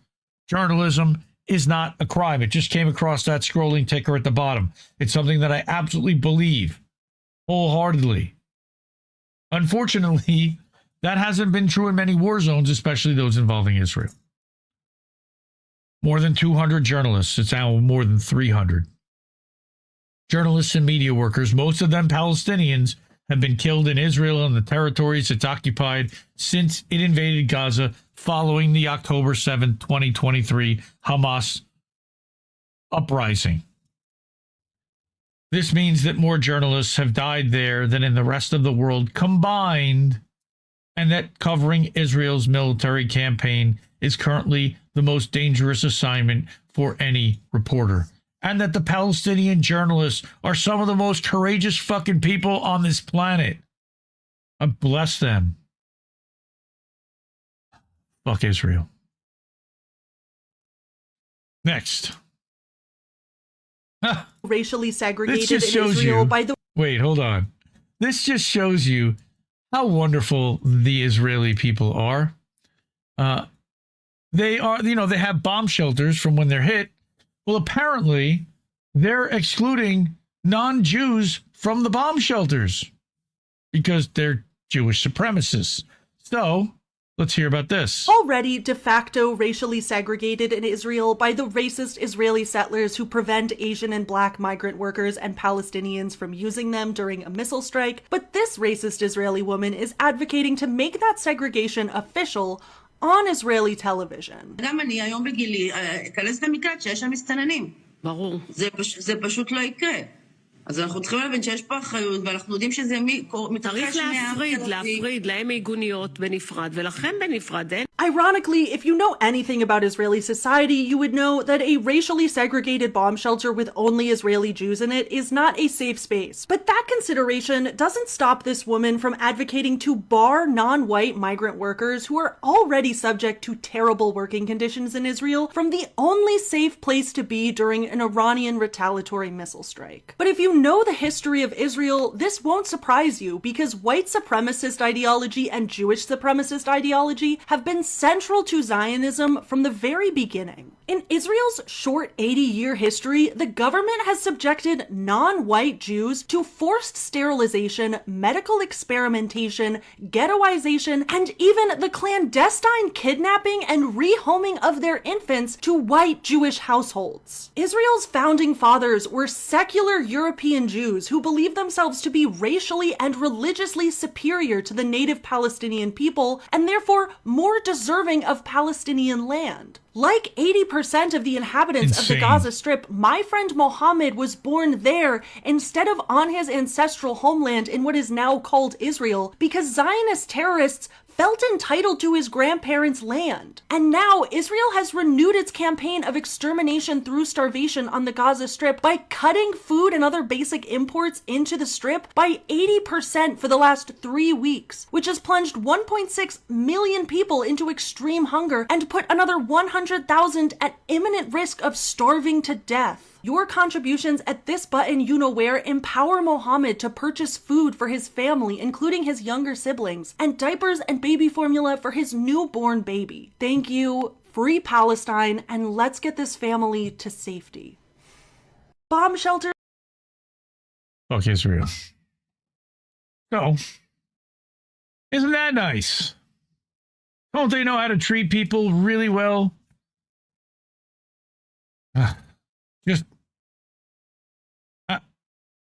Who supports anything like this, and why would you? It makes no sense to me. All right. Fuck Israel again, one more time. Support independent media because we need it more than ever. The ways to do that are Cash App, $ Indie News Network, co-fi.com/Indie News Network. All right, we've got paypal.me/Indie News Network and patreon.com/Indie News Network. We got IndieNewsNow.com is our website where you can check out news. You can watch us live. You can also leave a tip over there. And then you've got the Substacks at INNnewsletter.com and IndieMediaToday.com, where we're live right now. Hello to everyone watching over at IndieMediaToday.com. I saw Talking Wombat out there. I see Catherine Wallenstein just joined. I see Patrick McCarthy out there. Just want to shout out some of the people out there. Thank you really so much for watching over there and supporting the show over there. It really means a lot to me. Okay. So that was part one of our Fuck Israel part, because remember that everybody that is basically being sanctioned right now in the world is also being sanctioned and persecuted because of their stance against Israel's genocide, because they are speaking out against their country supporting Israel's genocide. And I'm going to get to three of them right now. The first of them, this is heartbreaking. Mohammed Safa, okay, his title was he's a diplomat, and he was the main representative at the United Nations on behalf of the Palestinian people. He said the other day, after much reflection, and after it became clear to me that some UN seniors are serving a powerful lobby and not the United Nations, I've decided to suspend all of my duties as the PVA main representative at the UN and from all UN committees and groups of which I'm a member. I cannot in good conscience be a part of or witness to what is happening at a time when the UN is preparing for possible nuclear weapon use. It has been an honor cooperating with the UN for nearly 12 years under different secretaries general and Human Rights Council presidents, including PVA delegation. May God bless this world. And there is his resignation letter. Heartbreaking. All right. He said, earlier this year, senior officials and influential diplomats, supported by global and social media algorithms, deployed a misinformation campaign claiming an Iranian nuclear threat and sowed pro-war sentiments to encourage a war with Iran, but throughout the region, further their own agenda. This lobby was used to deceive you into believing that Iran posed an imminent threat to world peace. This was a lie and is the same tactic used to commit genocide in Gaza. Okay, and the same tactic is now being used to ethnic cleansing and the occupation of Lebanon. The UN cannot make this mistake again until the reform process outlined by the Secretary General is meaningfully implemented. I regret that I must suspend all my duties. That's a ridiculous, insane shame that the UN themselves can't protect him. Won't protect him. This is more infuriation. This guy literally has nobody protecting him. This is an independent journalist by the name of Hüseyin Dogru. We talked about him several times on this show. He ran an outlet called Red Stream, or Red. It was shut down a year ago due to sanctions by the German government. He's a German citizen. He had gotten support from Turkey at one point. They then claimed that this was a Turkish operation and that they sanctioned him, and he was allowed to live on 600 euro a month. And that isn't nearly enough. He's got twin babies and a 7-year-old.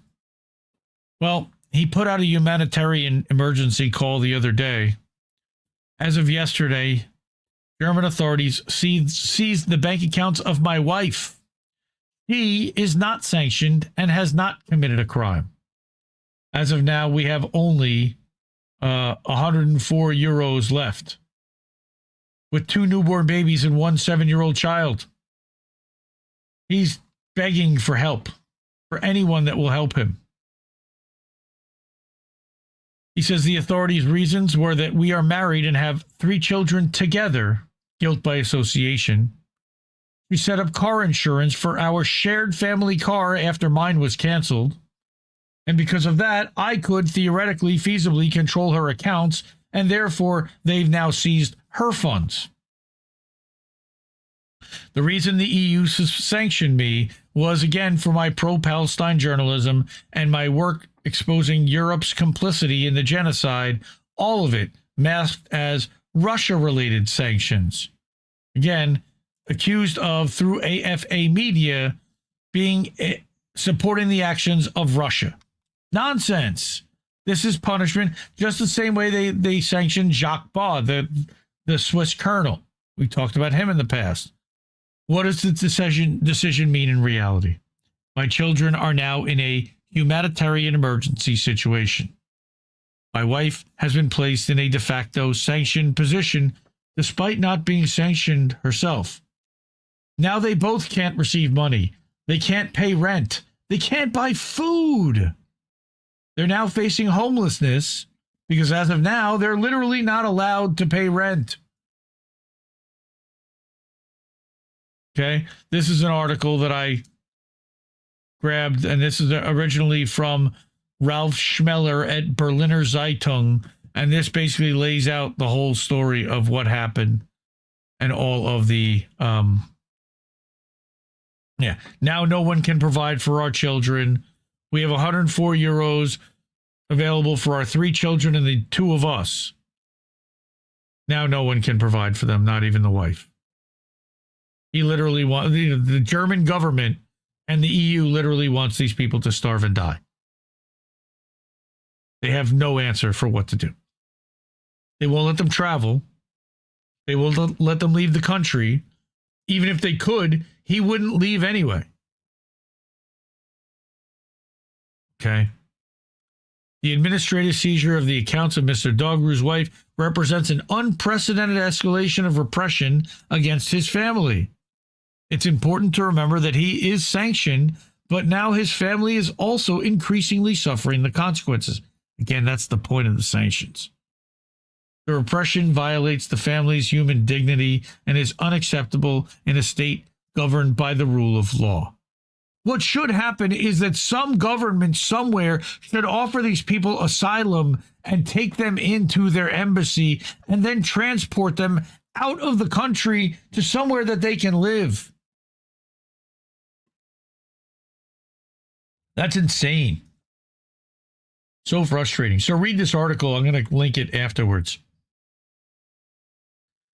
Then we also have this British doctor, very courageous lady by the name of Dr. Rameh Adwani. She has been to prison 5 times, and she just got out again on remand. However, the judge denied this. They wanted to send her on to prison on remand. Judge denied it and released her on bail. She's still going to have a hearing, right? And this is like them all celebrating after she got out. All right, and that's good.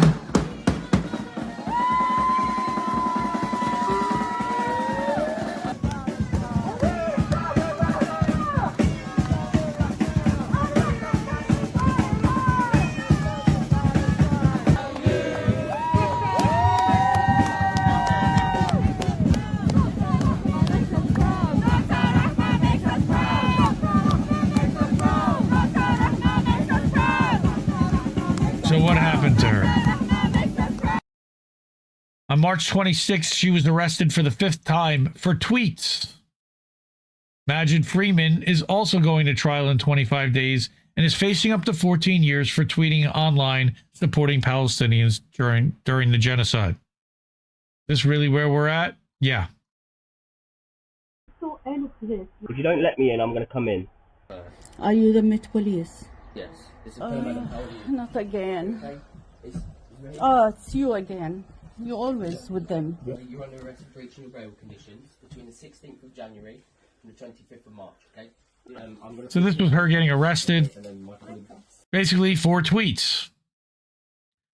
Here we was, again, arrested, 5th time for words. 7 officers cuffed, a van and a car, an overnight hotel stay for the officers, and then driven to London to arrest her for words and posts.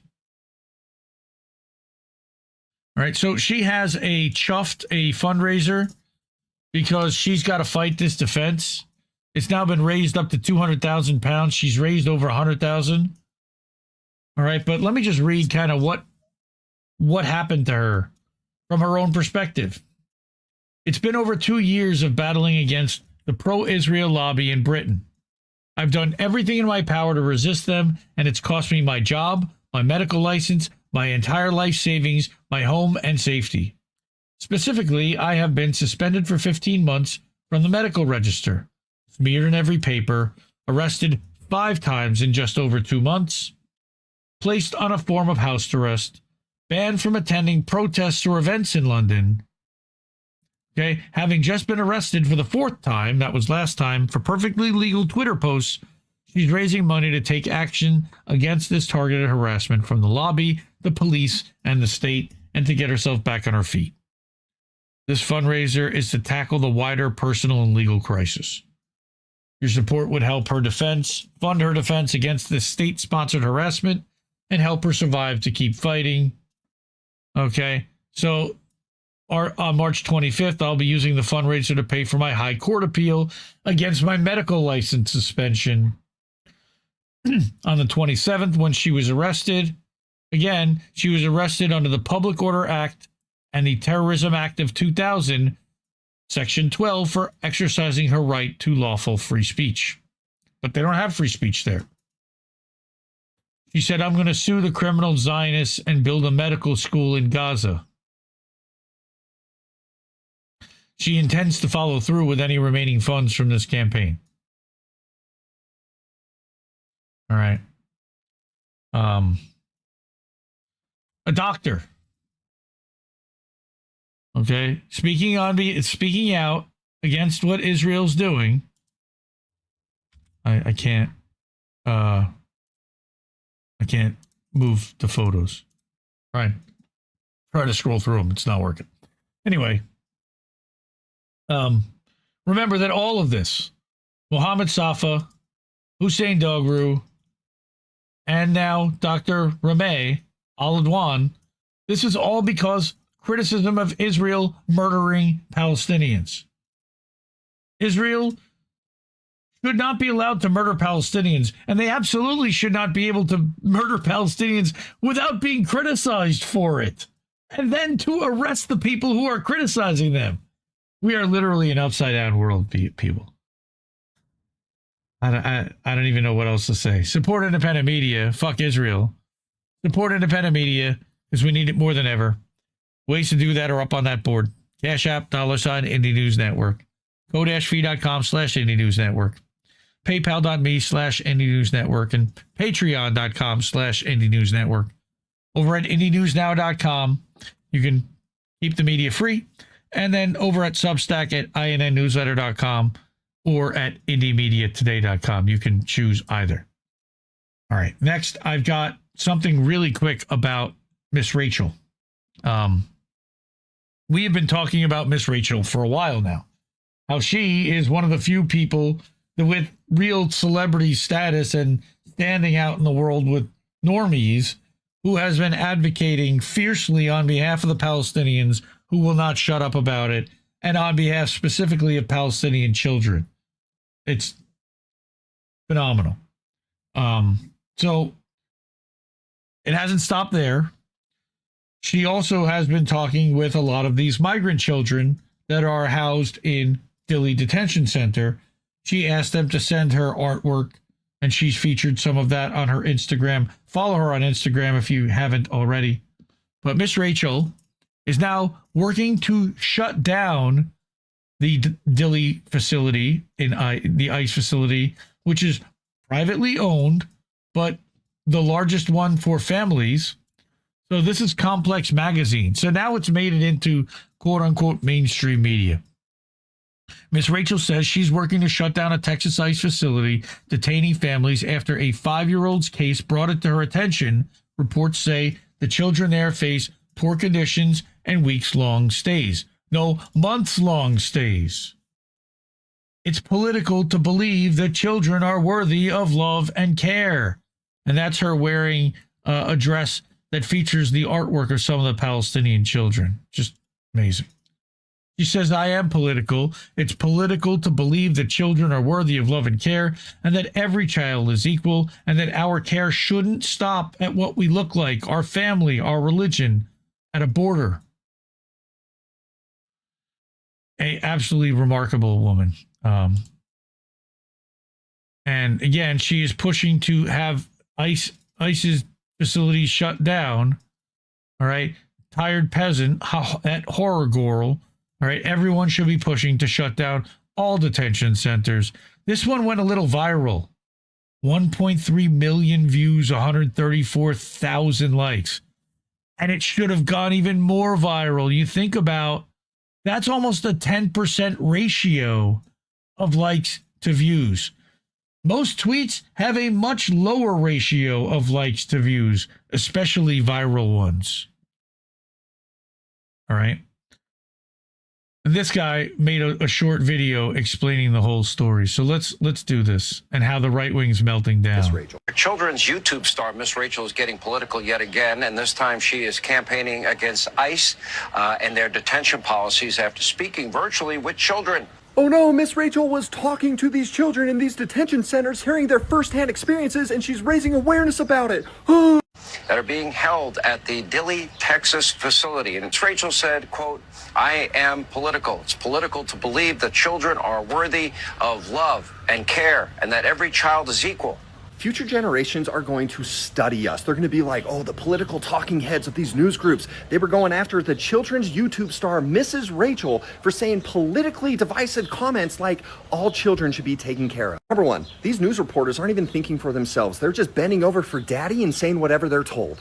They act as if they have some moral high ground. You're living in the freaking upside down right now. The fact that a children's YouTube star, Mrs. Rachel, who only cares about educating children and spreading love, the fact that she has to be the face of spreading awareness to all the violence and horrors that are happening to children, the fact that that is divisive, like the fact that this dude's going home and he's like, I'm making the world better today by attacking Miss Rachel, which, by the way, I just have to say, this woman is like such a clear depiction of the divine feminine. Like when people talk about the divine feminine rising, like she is. Remember when she had to take a break from social media because people were doing what they do right now, right? Attacking her. And then she came back and her entire platform is about the children.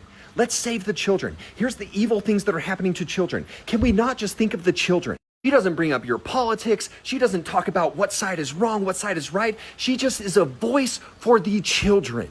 The funny thing is, people like him, weak men that bend over backwards for a paycheck. To be honest, not much of a legacy. I don't think his great-grandchildren are going to be particularly proud that that was Grandpappy, okay? People like Miss Rachel, I guarantee you, if she was leading this country right now, we would be in a better place. If we had world leaders like Miss Rachel, the world would be completely different. And right now, on display, we see just how many weak men and women push their morals to the side out of this fear-based compliance, out of this need to collect a paycheck. Fall in line because they can't stand for something. Miss Rachel is here standing on fucking business, dude. This woman would not trade all the money or power in the world to collapse her morals. And you know that about her because she freaking radiates with that love. These influencers, these entertainers always barge into spaces where not only are they unwelcome, but where they don't belong. Oh no, we're unwelcome for speaking on these horrors. Also calling us entertainers when you guys are just regurgitating what the fucking network is telling you to say. We know it's smoke and mirrors. It's a political charade. You wish you had the aura that this woman has. It's the most beautiful thing in the world because she's showing you what true leadership is in a world that is devoid of it right now in our leader. We need to talk about Miss Rachel. Children's YouTube star. Nailed it. Fuck Fox News on top of it. But yeah. So support Miss Rachel. Go follow her over on Instagram. Go give support to her campaign. She's actually trying to get a petition signed to get as many people on this shutting down of Dilley. If you go to her Instagram, you can find links to it.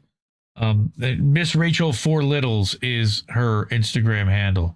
Let me show that to you quick. Real quick right here. Bam. All right. So this is what her page looks like.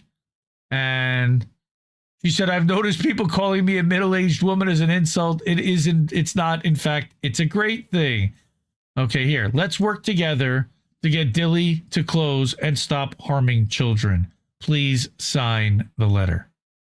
All right. And she has a petition to be signed. So go support her for that. She's just something else. Here's another video of hers. We have Gael, who hadn't pooped in 9 days. Now we played this one a couple weeks ago, and the volume was very low on it, and then I put that out. It's better on the clip, but yeah.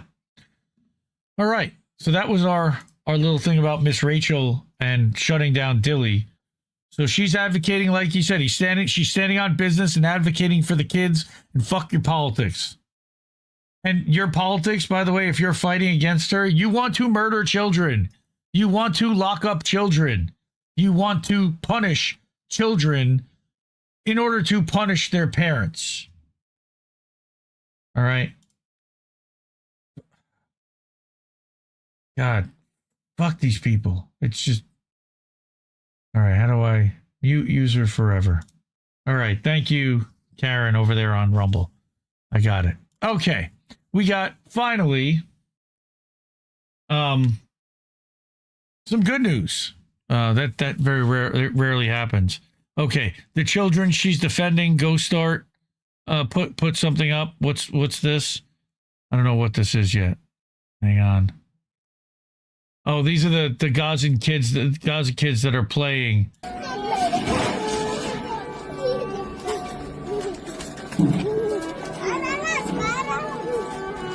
They're having a funeral. And they're celebrating for their doll who died.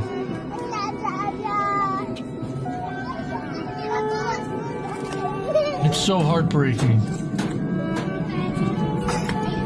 But they find joy. They find a way to play.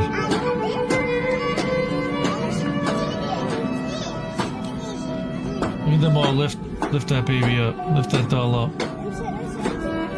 Work together. I'm sure I'm going to get the DMCA hit for the music, but I don't care. Man. Okay. Lightning round. Okay, I said it's something happy. Not just kids playing, but somebody who the first person I ever interviewed on INN, I was actually before INN, but on How Did We Miss That, was a reporter by the name of Robbie Yeager. Many of you don't know who Robbie is. Robbie is from North Carolina. He was introduced to me by Misty Winston and his reporting on the Colonial Pipeline, as well as on Justice Democrats funding and the Sunrise Movement funding from Soros back in 2019, 2020, 2021. And he disappeared. All of a sudden, he was just out one day in 2023 after publishing a lot of Colonial Pipeline stuff. And it made me kind of sad, but hey, man, people got to do what they got to do, and we moved on. And once or twice, right after Biden resigned, he popped his head back up and tweeted. He was like, did I miss anything? And then he disappeared again.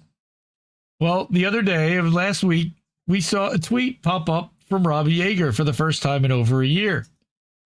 And wow, I was pretty surprised. And I was kind of holding out hope that maybe he was coming back and it wasn't just a fluke. Well, he announced the other day that today I am dumping all of the internal PIMSA documents, emails and reports regarding the historic Colonial Pipeline spill in 2020, which he covered extensively for anyone who wants to browse them. These 229 pages were obtained through FOIA. Enjoy.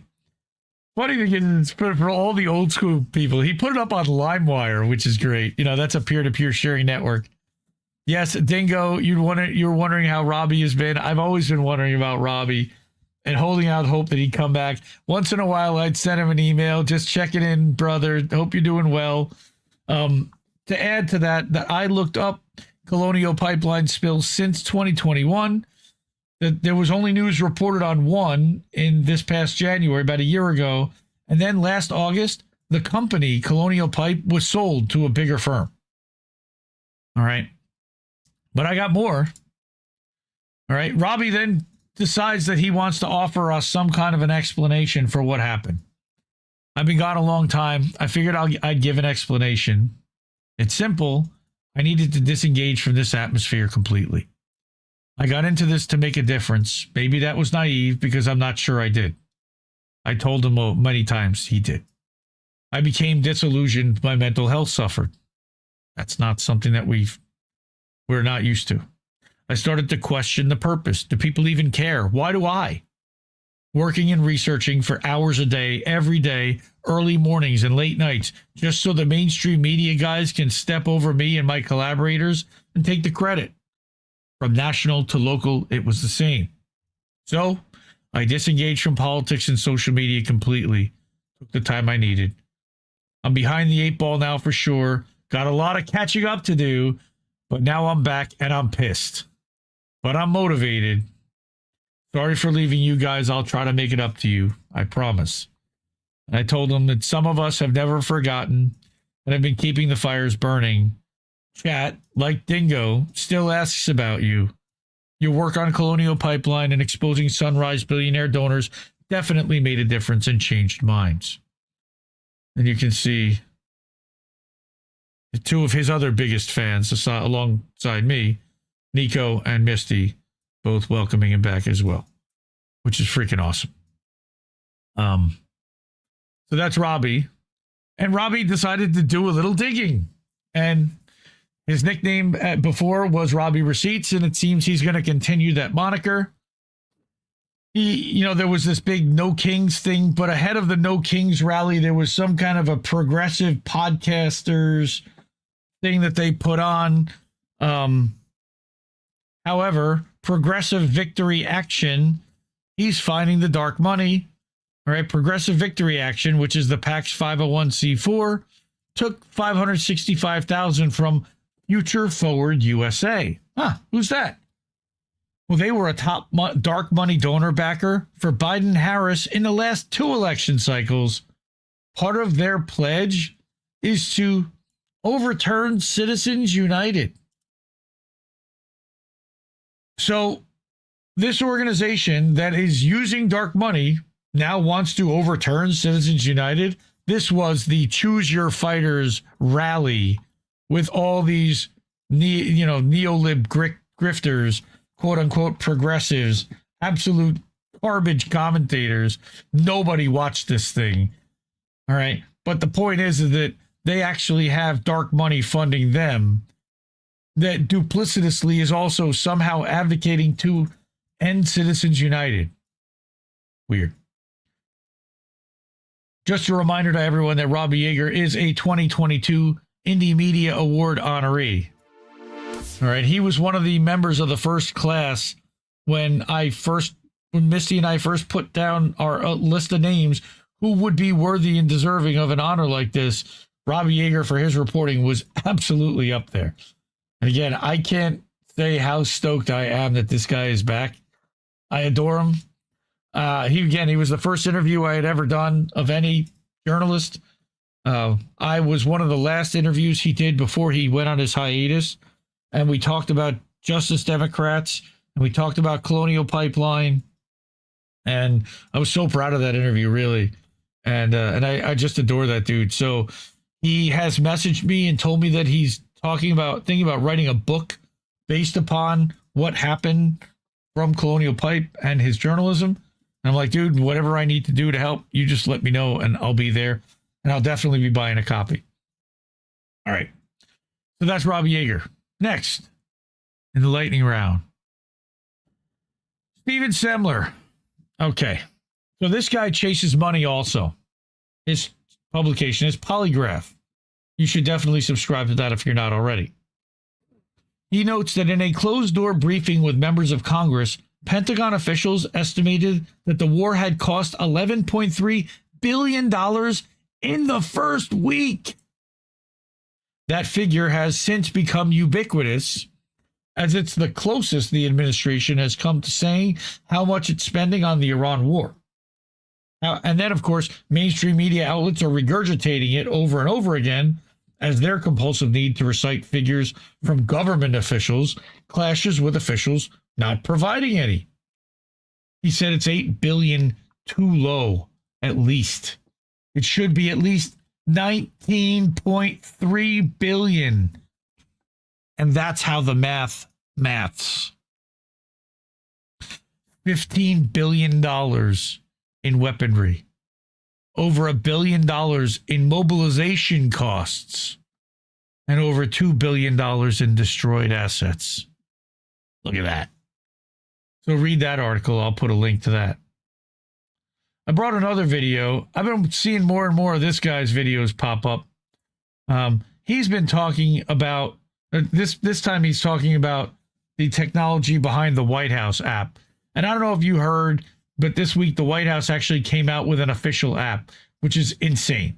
But the story behind it is even worse. Watch this. I got to refresh. Come on. White House just did today, you need to watch this. On March 26th, the White House dropped this cryptic video on Twitter, and it turned out that when you played it in reverse, it said, "Exciting announcement tomorrow." Listen.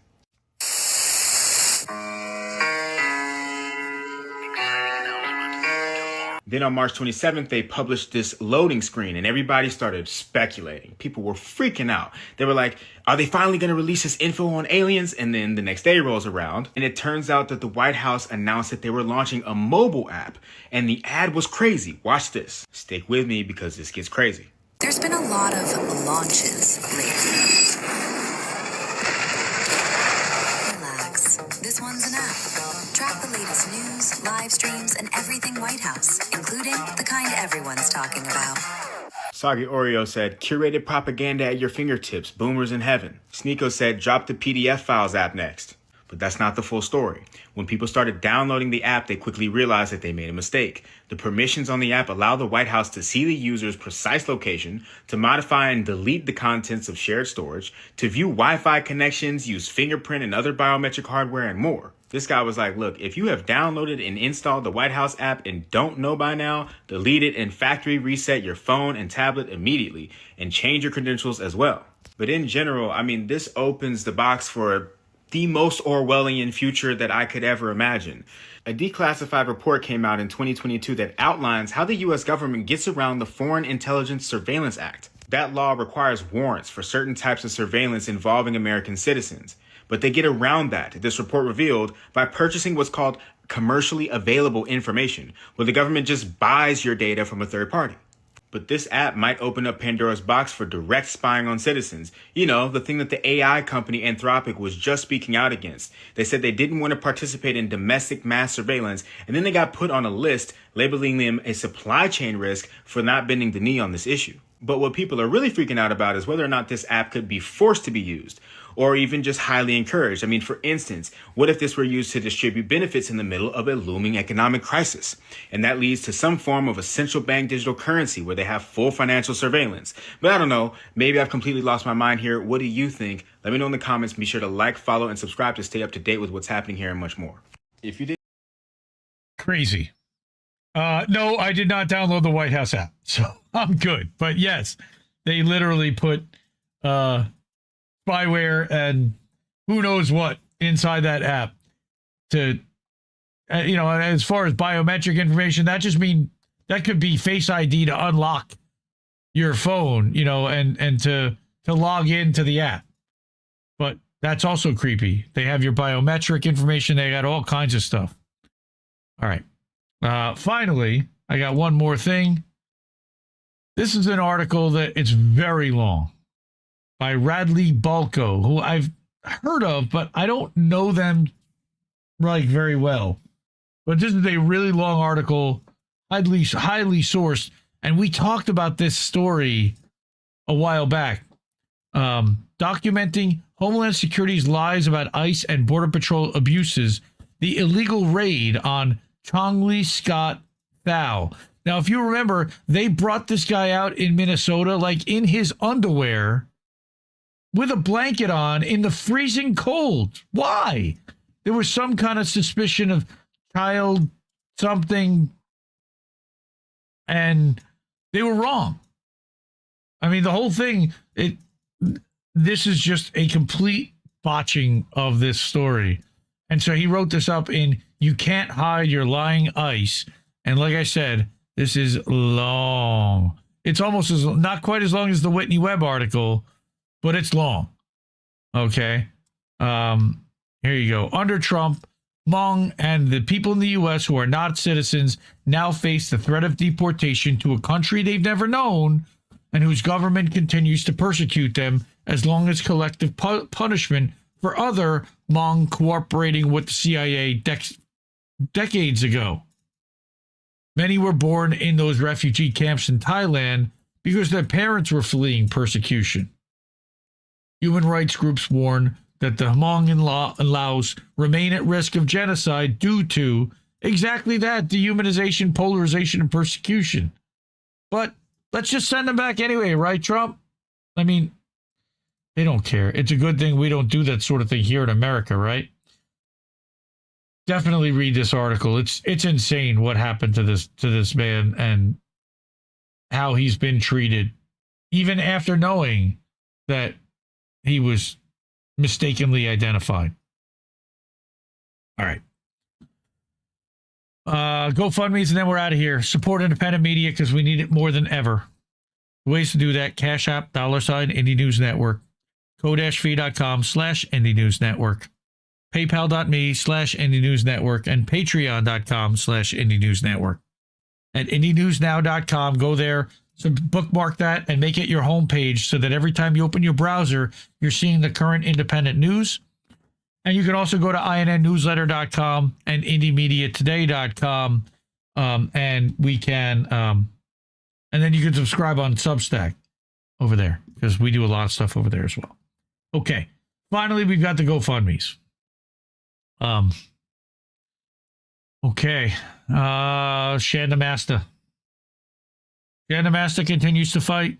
She's right now in hospice care, and I don't know how much longer we're even gonna. I hope for much longer, but at the same time, I don't know because she's kind of not lucid and suffering, and I don't want that to happen to my friend either. She fought a valiant battle with cancer, and it continued to ravage her via her salt. A lot of times cancer eats sugars in the body.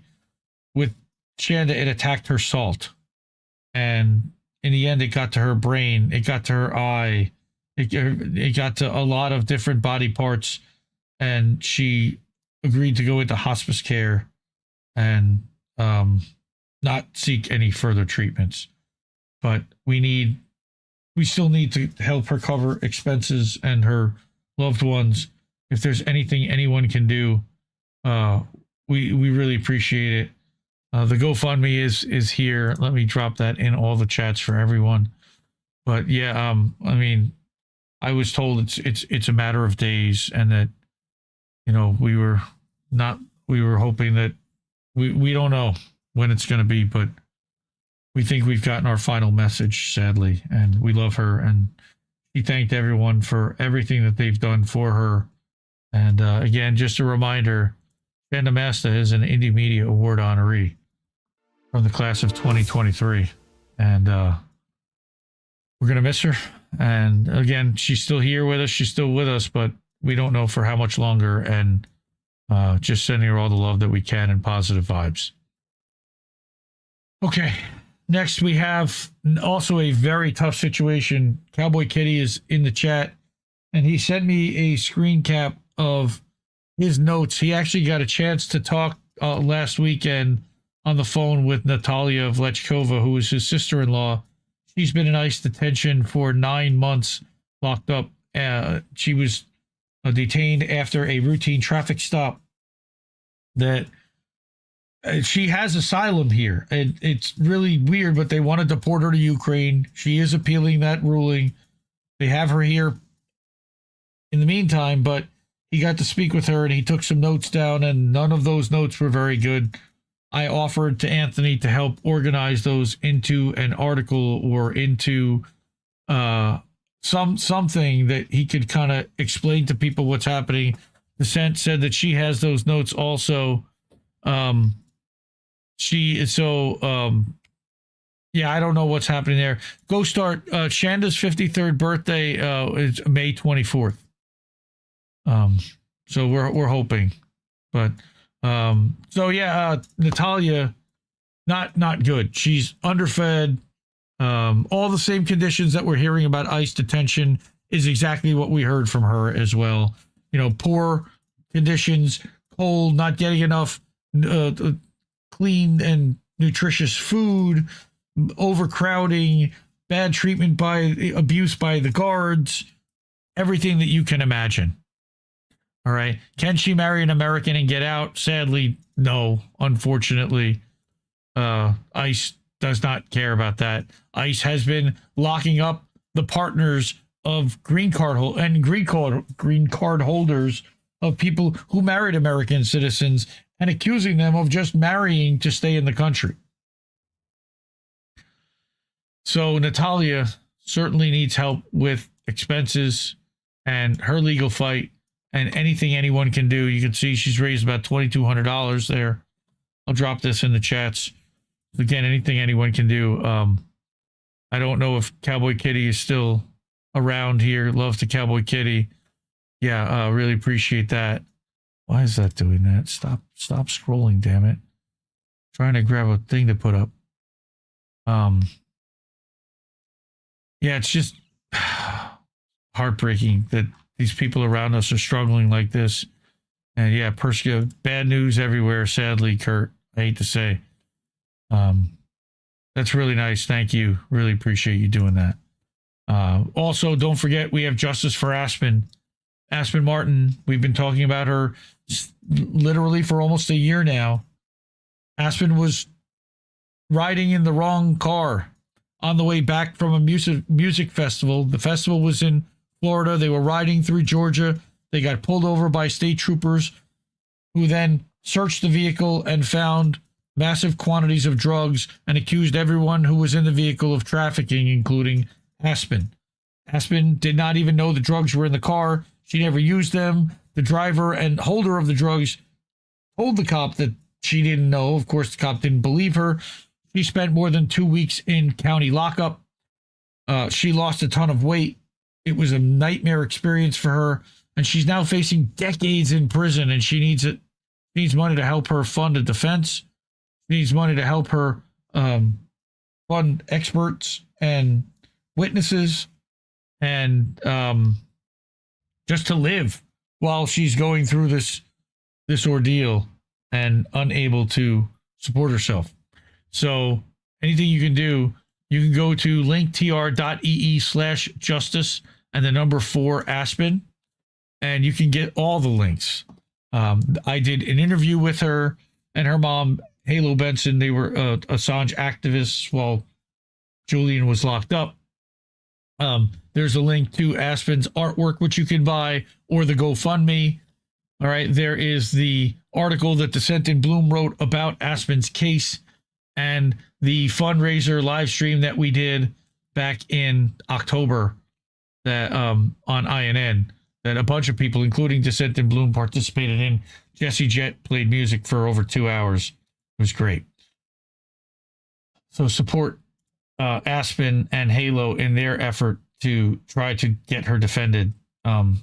Really, really appreciate anything you can do there. It's just a nightmare. Halo had a birthday last week, so again, happy belated birthday to Halo. We love you. Okay. Finally, Indie News Now. I talked about the website multiple times. This is what Indie News Now looks like as a website. Very simple 3-column site. All right. This is our friend George Hazim and Israel-Palestine News and Decensored News Indie Media Award honoree. Antiwar.com and Corbett Report, another Indie Media Award honoree. The Dre Dossier, I like what she's been putting out. Go check her out. A Skeptic has been including a lot of the Indie News Now segments in their daily report that they put out. So check out all these different incredible writers and video podcasters and everything that you can find all at IndieNewsNow.com. Totally ad-free. I don't put any trackers on there, and I link you directly to the publication so you can support them there and read it directly there. There's also a merch link here, so you can pick up some merch at our merch store. I'm wearing an INN t-shirt right now. This t-shirt at the top, I'm literally wearing as I'm talking to you, the black one. All right. And you can get stickers, hoodies, t-shirts, tank tops just in time for summer. Also at this site is, like I said, the watch live link. So anytime INN is live, whenever you go to the site, you can always pop into the watch live section. And if we're live, you will actually see the stream running live right here. And there it is. Hey, look at that. All right. So thank you, everyone. Support independent media because we need it more than ever. Those are the ways to do it. Those are the people that have already done it. I love you all. Thank you so much for doing that and for hanging out with me tonight. And that's everything I had on my lineup. I think. Let me double check. What's this? Oh yeah, that's just live from the Black site. That's Jesse's album. Speaking of Jesse, we are planning on doing a. We were supposed to do a show last Thursday night. I ended up sick as a dog on Thursday, and Jesse got called back into work. So we're going to do it this Thursday night instead for American Tradition. I've asked Jesse to read a Dr. Seuss book at my son's request. He wants Gertrude McFuzz, the story of Gertrude McFuzz. And we're also going to do a TRL live, Total Request Live episode. So check that out on Thursday night. Tomorrow night, 9 p.m. Eastern on all the INN channels will be Reef and Colin for INN News. Thursday night will be 10 p.m. Eastern. Friday, Angel in the afternoon. That's at 7 p.m. Eastern. Every day on Twitter, we simulcast AM Wake Up. So check that out. Today on AM Wake Up was an all-star studded show with 7 C's, The Last American Vagabond, and Steve. For like the first 2 hours, it was absolute fire. Totally go back and check that. And you can also go to Steve's Substack, amwakeupshow.substack.com. You can subscribe over there. And I've been administering that for him now for like 9 months or so. Okay, everyone. Again, thank you. I love you all. Fuck Israel. Fuck ICE. Support Miss Rachel because she's awesome. Support independent media because we need it more than ever. I love you all, and I'll see you next week, fam. No! We just fucking lost the stream!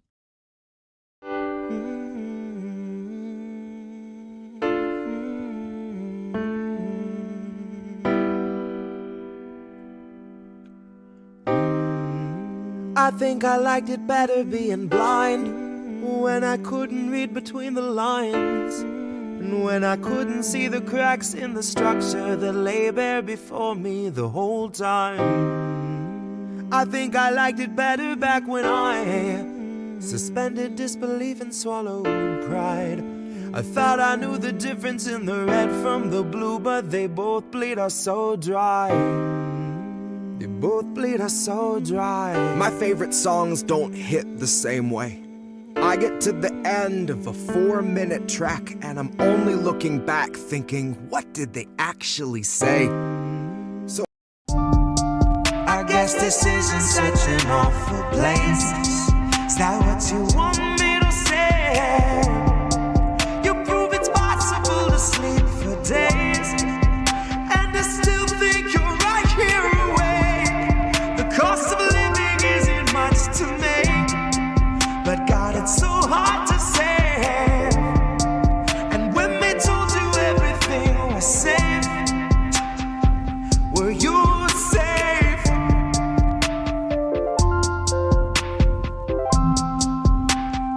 Were you safe?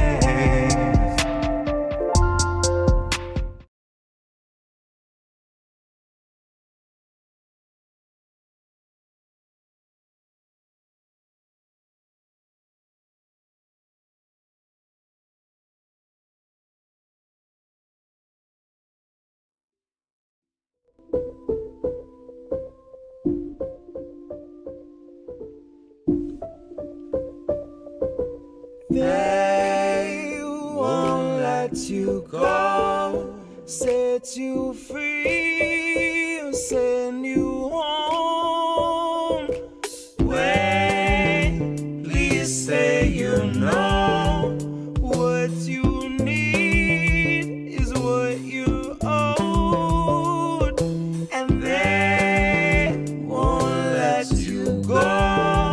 set you free, send you home.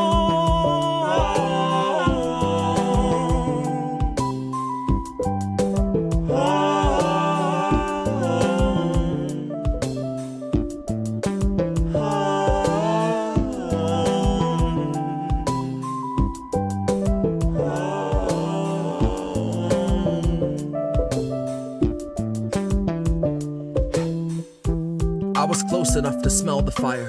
Jesus took the wheel and then he kicked me off the ride. I was busy shouting at myself from in the crowd, about to throw down and drag myself outside. I had to give myself the business. When I show myself forgiveness, it goes right between the eyes. Was looking past my shoulder, never focused on the prize. I stalked myself through burning sand the better part of 40 nights. I found myself staring in the mirror, yelling, go into the light. Cause I was in the rear view, staring at the highway, horrified. I was in the road ahead, arms wide, ready to be mummified. Gonna be the fella yelling how he's sick of always betting on his life. I'll also be the guy that brought the dice. Half a dozen chambers and I keep an empty 5. Only needed one to break the ice. Only needed one to clear my mind. Only needed one to stop time. Wait, please say you know what you need is what you owed, and that won't let you go. Set you free, send you home.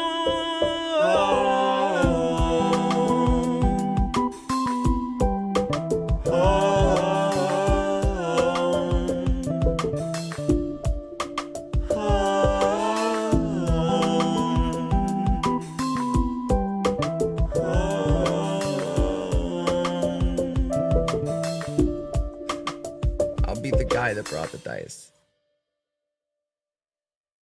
In these days of global disaster, all the money disappears with the fame. I'll say what I want, then burn my masters. And I suggest you do the same.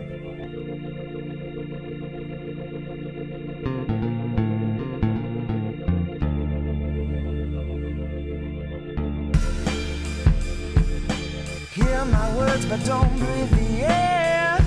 And I needn't speak to share. I'm so sick of the waiting now. I feel sick, so I'm laying down. Hear my words, but don't breathe the air. You and I needn't speak to share. I'm so sick of the waiting now. I feel sick, so I'm laying down.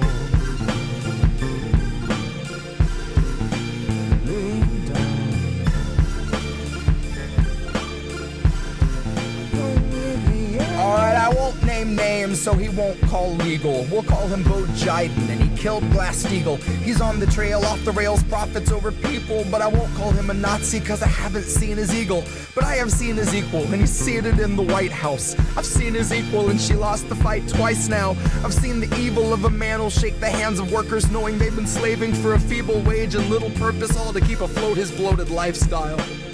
I'll keep us focused on our phones in the meanwhile.